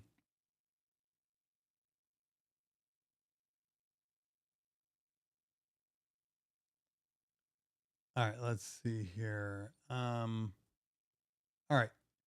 Is Serato dead? I cannot afford Serato. I mix on transition DJ and I'm not a member because I don't have money. Sorry, and I'm sorry to say, but you sound like Brian S. Fred when he says I don't need your money. I don't sound like Brian S. Fred. I never once said I don't need your money. So apologize to yourself for coming up with that L take. Not one time did I say I don't need your money. I said that I won't need to work because I have people in a position to do just as good a job. So I can sit back and relax and make money. Never once did I said I don't need your money. Don't start putting words in my mouth. That's not what happened. All right, let's see here.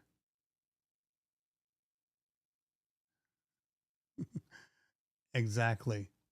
All right. Oh, looks like DJ had something else to say.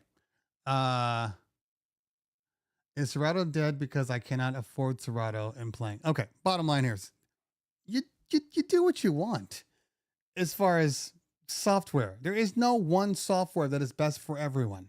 Okay. So if you can do the job on whatever it is that you use, if you can do the job, on virtual DJ or algorithm DJ on your iPad or record box, I don't care. If it works for you, use it. There's no such thing. Okay.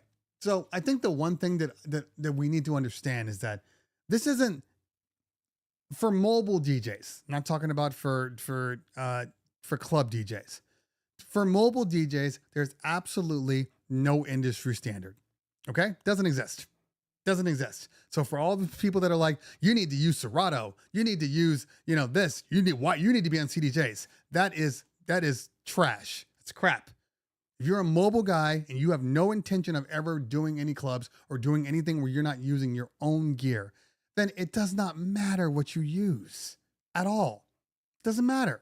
Now, if you are absolutely trying to get into the club scene and work venues where they're, asking for riders and all of these things, you walk in, there's turntables, yes, you absolutely need to know what the standards are and come appropriate. I'm not talking, this isn't a algorithm DJ, virtual DJ debate. Well, if you use virtual DJ, I'm not talking about that. Okay.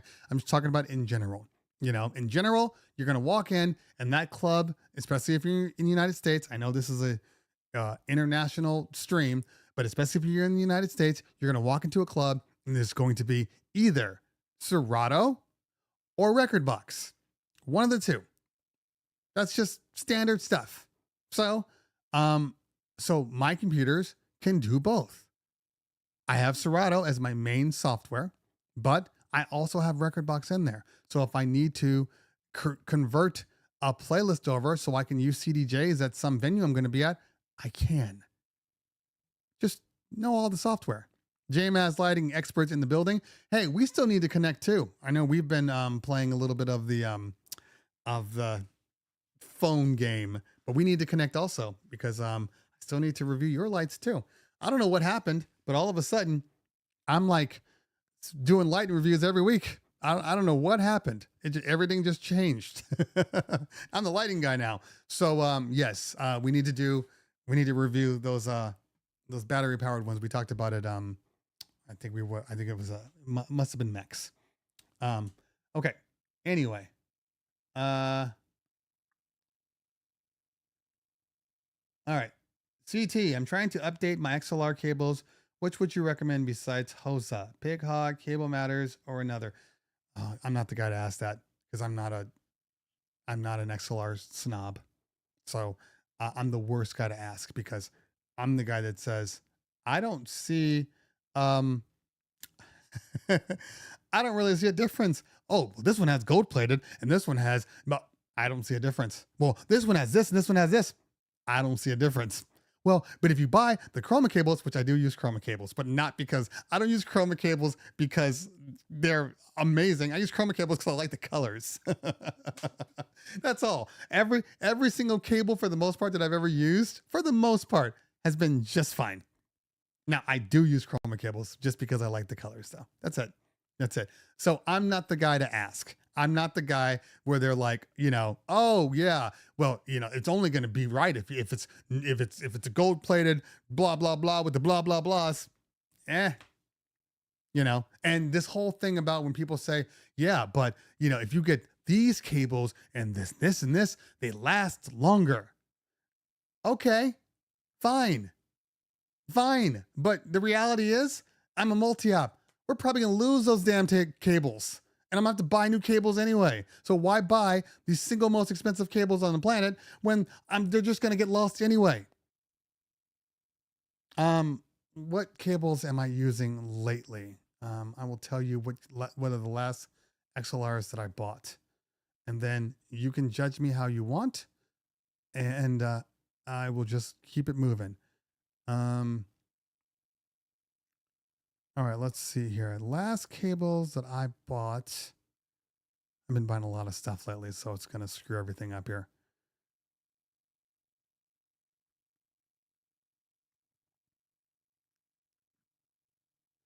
Okay, I really do buy a lot from Amazon. I buy a lot from Amazon.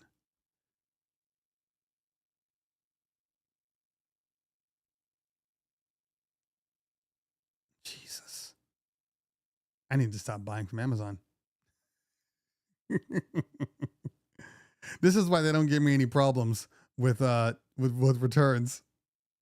You're like, yeah, you're good. I'm not worried about you.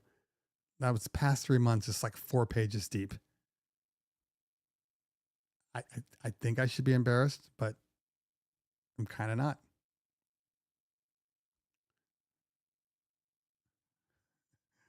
All right, let's see here. Where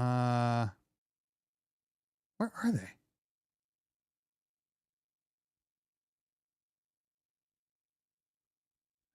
Okay, you know what? Let me just search XLR. I'll make it easier. All right, so I have bought a couple of different ones because I do have furniture. So let's see, the MCS Pro Audio I've bought. I bought, and honestly, they've all been fine. Like, hold on, let me clear out the comment.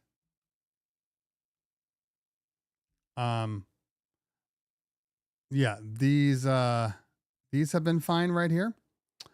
Let me go back. I've even have these that I've used. These have been fine. 10 pack of 15. Haven't had any issues. Haven't had any ground hum or anything like that because I know people get all weirded out from ground hum. Cable Matters. I do like the Cable Matters. I'm not going to lie to you. The Cable Matters have been really good. They're really durable. And yeah, the last ones I bought some 25 feet ones. These Cable Matters, they're probably my favorite ones, the Cable Matters. But, I mean, I wouldn't stress over it too much, in all honesty. Like I said, I've even bought these, and they've been fine. I bought several of these for my other crews. I use the Cable Matters ones for mine, and they've been fine. And I think that's just it. They've been fine. You know, if they die, I just buy another one. Or I'm like I said, I'm probably going to lose it anyway. Or I'm going to take it, I'm going to put it somewhere else. And, you know, well, like I'm setting up my studio and I'm moving XLRs around or I'm doing a test. And next thing you know, that cable ends up in the wrong bag and the wrong box. I got to buy another cable anyway. I don't need my cables to last 40 years. But I will tell you this, there's cables in my bags right now that are HOSA, that are Cable Matters, that are MS Pro Audio in several of our bags because we've been in business for 17 years, going on 17 years. Fact. In fact, I think it's 17 years this month. Yeah, in May. I think May 10th is our anniversary, somewhere around there. But we've been there's still cables in there that are 17 years old and they still work. So, and those weren't the super expensive ones. So, to each their own. To each their own. You know? Do what you want to do. And I buy cables left and right. When I got my furniture, I was like, oh, you know, it'd be really cool if I got some white cables. So I go out and buy some white cables. Oh, you know, it'd be really cool. Or I get another piece of furniture, or I get another piece of gear, and I'm like, oh, why is this cord so short? Now I got a daisy chain. I'm just gonna go ahead and buy a 25-foot cord or a 50-foot cord and call it a day. And now I'm buying new cords. So you're always constantly buying new stuff. XLR cords are the cheapest of them. But yeah, I know the NLX ones are, you know, people love those. I just haven't I haven't seen the difference. Now, there is a difference when you're dealing with audio versus DMX. Okay? This is true. Yes, your standard XLR cables will work with DMX, but sometimes the pen placement is disregarded with audio versus with digital. So sometimes you'll pop it in and your stuff is just not working, or it's acting all weird. A lot of the times that's the XLR cable. So yes, you do want to try to get the best possible XLR cables for your DMX, but not for audio, in my opinion. Okay. Notice you haven't had your usual cup of coffee. Well, okay. That's funny. I don't drink a lot of coffee because I'm allergic to caffeine. So that's the one thing. I don't drink. So I do decaf, and with the decaf, every so often I just, you know, my stomach gets a little sensitive, you know, and, typically speaking, where I exercise now, but I wasn't exercising, and typically my stress count goes up like crazy, which leads to dumbass acid reflux and poor diets and all of those things. Next thing you know, I'm getting heartburn all the time. So, yeah, Kylie, I didn't want to go into that detail because, you know, people get silly. But you're right. Anyway, so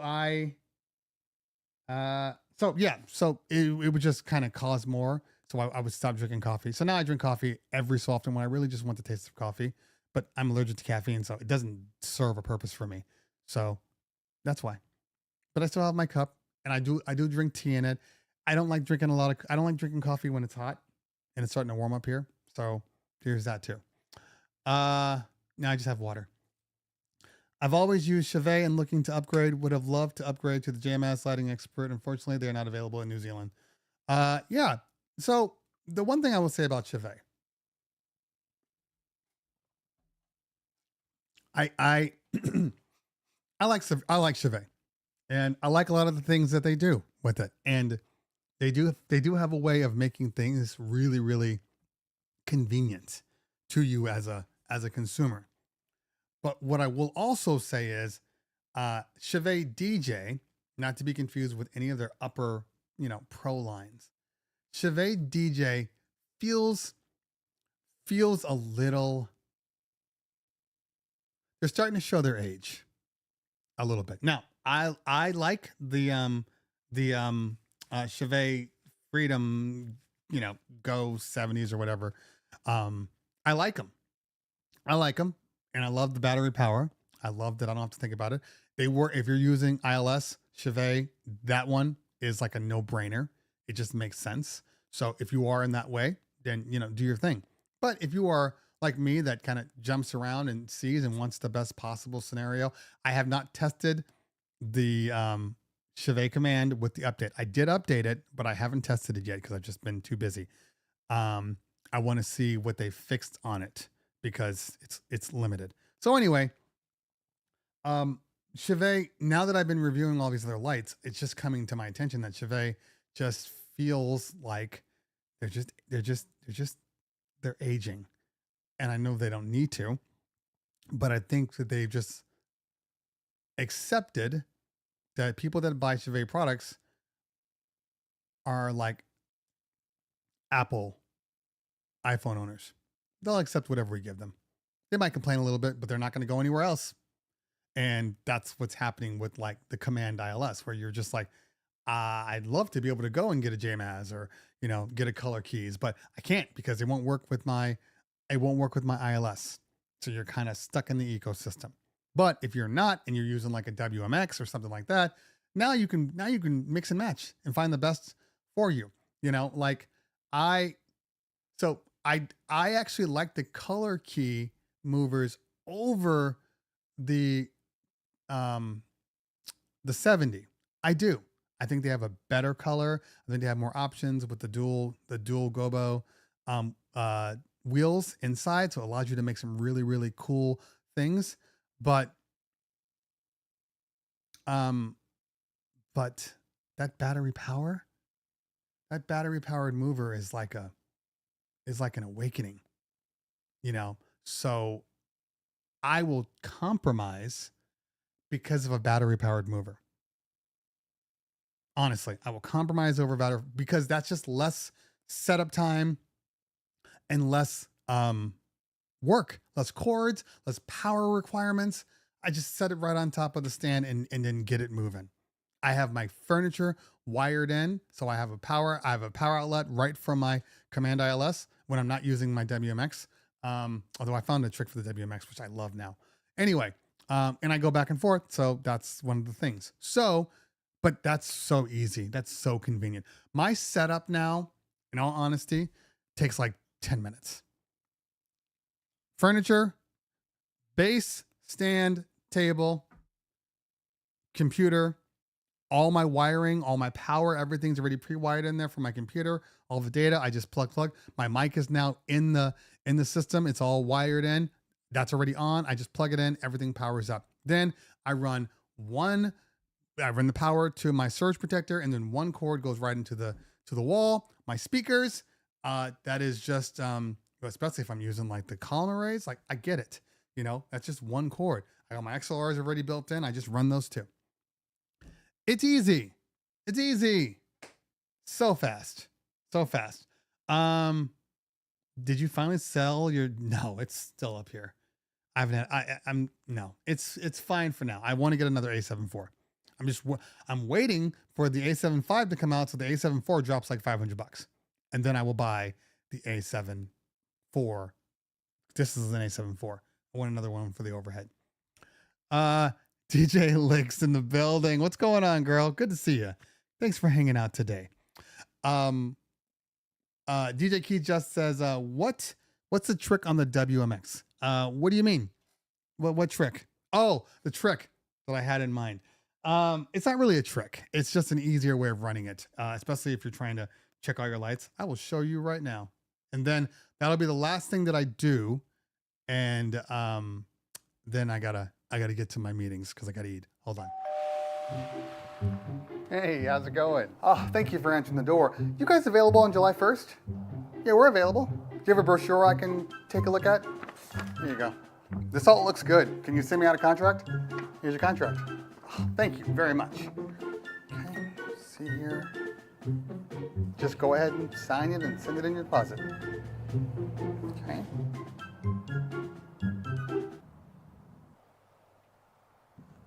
Are you gonna sign it?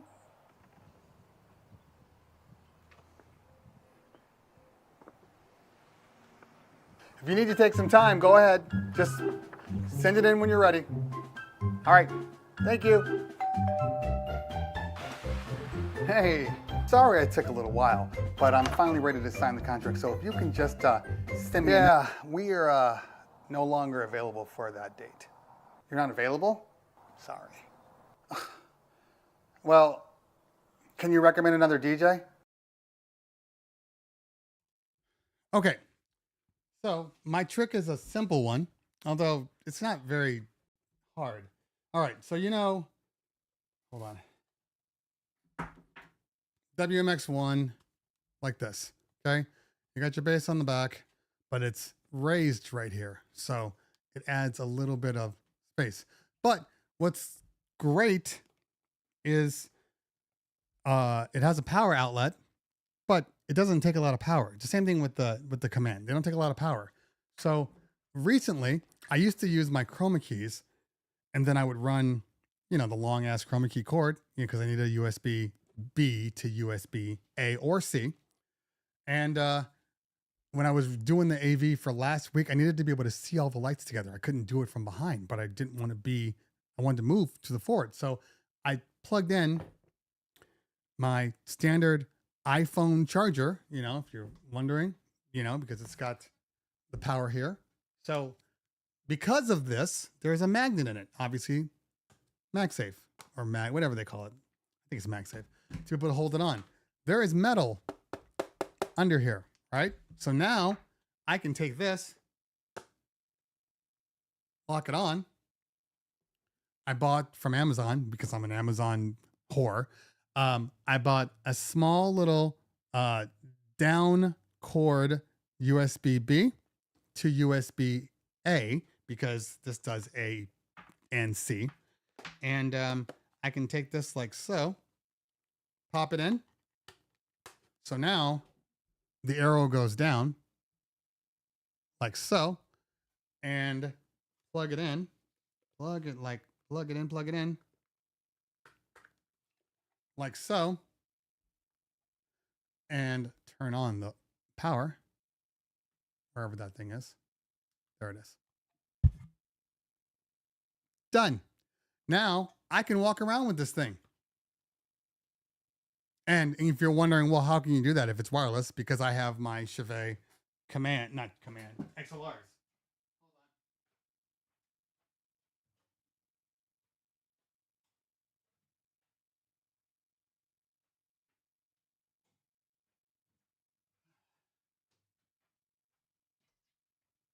All right.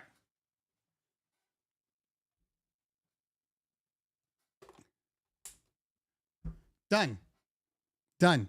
Now I can walk around with this thing all over the venue and control my lights, get them to where I want them to go. And I got my little wireless guy here. Done. Done. So easy. So easy. And it's low enough to where, well, not that one. Normally, before when it was here, I could set it down. But now that I have this, it won't set completely flush, but it's flush enough. And especially because I want to take it around. Anyway, they make these in different variants. This is I forget how big this battery is, but more importantly is it only used up like 30% of the battery. So I could have technically gotten a smaller one that's, smaller footprint with the magnet, and then we'd be good. Anyway, that's my little trick. And it helped me because there's nothing worse than being at the DJ booth, trying to set your lights, doing this the whole time. Okay. And you need to see how they're shining in people's faces, all of those things. It's easy. When are you live on Twitch? I have no idea. Why does anybody care? Why do you care? Why do you care when I'm on Twitch? Why? I'm here now. Can we just appreciate the moment? I'm right here. I'm here with you. You don't need to see me on Twitch. You see me here. Now, if you want to see me DJ, which is probably ultimately, I think, what people are saying, I don't, when I have time, and right now, until I get out of the middle of June, I just don't have the time. Like, this alone takes a lot of time and resources from me. This is a 2-hour show. I could be doing other things. Now, the reality of it all is, is the 2-hour show. If I wasn't doing the show, the question is always, well, would you be productive? Would you be sitting on your computer or doing these things? Probably not. I'd probably just be eating a bowl of cereal and watching some, on demand. I'd probably be watching X-Men at 97. By the way, X-Men 97, if you are a comic nerd like myself and you grew up in there, oh my God, is that show amazing? I have been so happy with X-Men 97. If X-Men 97 is where Kevin Feige and the world is going for X-Men, we are fine. We are in good hands. I just think they expanded too fast. So it screwed them. But they definitely know what the hell they're doing. X-Men 97 is unbelievable. You know what else is really good? I didn't play the game, but Fallout. Fallout's a really good show on Amazon. Yeah, I did not see the game. I did not play the game at all, but it's really good. There's been a lot of great shows on TV right now. Now, they're only great shows if you have multiple streaming services, but like Fallout was great. There was The Gentleman that's on Netflix. That's great. X-Men. What else? There was another show on Amazon. Wasn't on Amazon. I can't remember. Anyway, I talked about this in your previous show. Did I? X-Men 97? X-Men 97 is Bad Batch is excellent too. You're right. Although I haven't seen the last 2 seasons. I kind of stopped and I need to get back to it. But I watched the first 2 and I was very impressed by it. And visually it looks great too. Anyway. All right. So, see, I thought about doing movie reviews. I thought about it in all honesty. But that would take time and time that I don't have right now. Because I'm like I said, I'm always trying to build a new company, build something else to go along with it. Maybe I want to be the Gary V of DJs. I don't know, but I have a plan and the plan's been working. Now I just need my plan to match, everybody else's plan, because for whatever reason, my plan includes not spending all the money. And then my family's plan is the exact opposite. So I'm working through that. All right. DJ K says, before you go, I have a question. Am I missing anything by not downloading 3.1.3? Although I'm not having any issues with my current download, though, if it's not broke, don't fix it. Okay. In general, for the most part, you don't need to update to every point release. And even though there's bug fixes, sometimes those bug fixes are very minimal. So if you were to look at every time you go to Serato, they tell you exactly what they've done. There's a full list of things that they've fixed. So if the things that they fixed have nothing to do with what you use, then technically you don't need to upgrade. So if you're not having any issues, keep status quo. Now, of course, sometimes there might not be an issue that you see, right? But for all you could have a memory leak. And if you notice that after 6 hours of DJing, your computer starts to act a little weird. Well, maybe it's because there's a memory leak and it's sucking all the life out of your stuff. So check the release notes, as everybody's saying in here, and go from there. But if it doesn't really have anything to do with you, because a lot of times they'll do point releases for new gear. They might fix one little thing, but it'll be like, new hardware, come, it now works with Serato. So yeah, you have to deal with that. But in general, I would say, keep it to status quo. I haven't updated to the last one yet. Not because of any reason, just because I just was like, my stuff has been working and it's been working well. No, the product you were talking about. Oh yeah. I repeat myself because that's the show. The show requires repeating myself. There's always going to be new people that are going to come on here that have questions. And even though I've answered it for you guys, they want to know the answer too. I'm actually more surprised that you guys stay, considering how many times I have to answer the same questions. in all honesty. I appreciate that. Not X-Men. I'm so confused, Manfred. But that's okay. That's okay. That's the fun of this. I'll go back and I always watch the show over again. So I'll go back, watch the show. And if there's any questions that I missed, I will try to answer it. To answer the last question that people always have is that, do you plan for your shows? No, I don't. That first 45 minutes of me talking was just based upon stuff that I'm experiencing. And I think it's important that, when you talk to people, especially about business, especially about the DJing and what we do here, that you're honest with people. I think too many people want to just make content for the sake of content, but the content doesn't necessarily help people, or it's spun in a way that makes you look good, but doesn't really help the regular person. So when I'm talking, a lot of these things are just literal inner monologue happening that you just happen to be hearing. This is what I'm experiencing as I'm working on things. So I think that's more valuable to people than just kind of giving a spiel, which is why I don't make just kind of useless content. I won't make a video just because I need to make a video. I'd rather not make a video if it's not going to be good.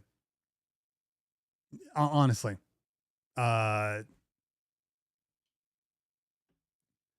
Put you on the shop in the background. DJ Plug in the building.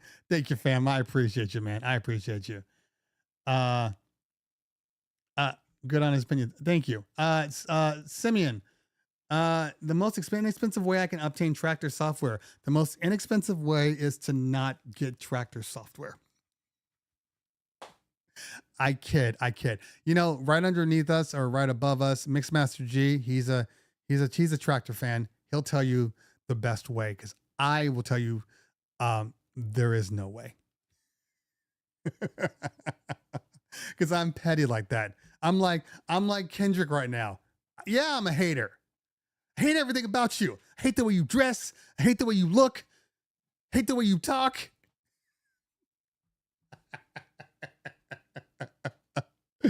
Oh, Kendrick was so petty.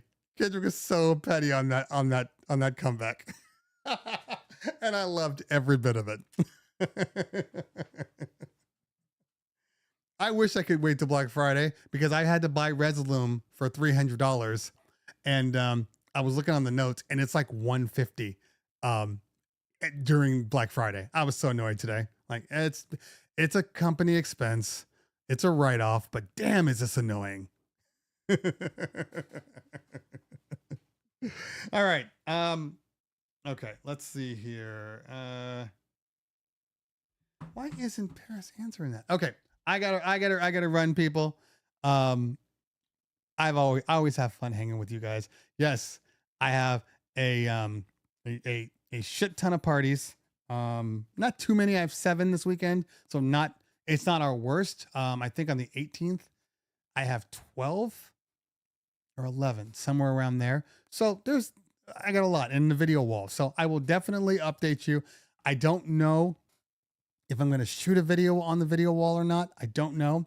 Just because every time I plan to shoot a video, stuff goes wrong, stuff fails, all these things. And then next thing you know, my video is trash and then I can't make it. So I will definitely, we'll talk about it on Thursday, but hopefully everybody out there has parties and you guys all have great parties. DJ Plug, Sam Ash has been closing in California for a while now. There's barely any Sam Ashes here. There's one Sam Ash literally connected to a guitar center out in Hollywood, but they've been dying. They've absolutely been dying. So, Tom in the building. I'm actually ending the show, and I don't know who Cleveland Brown is, because that's definitely not my name.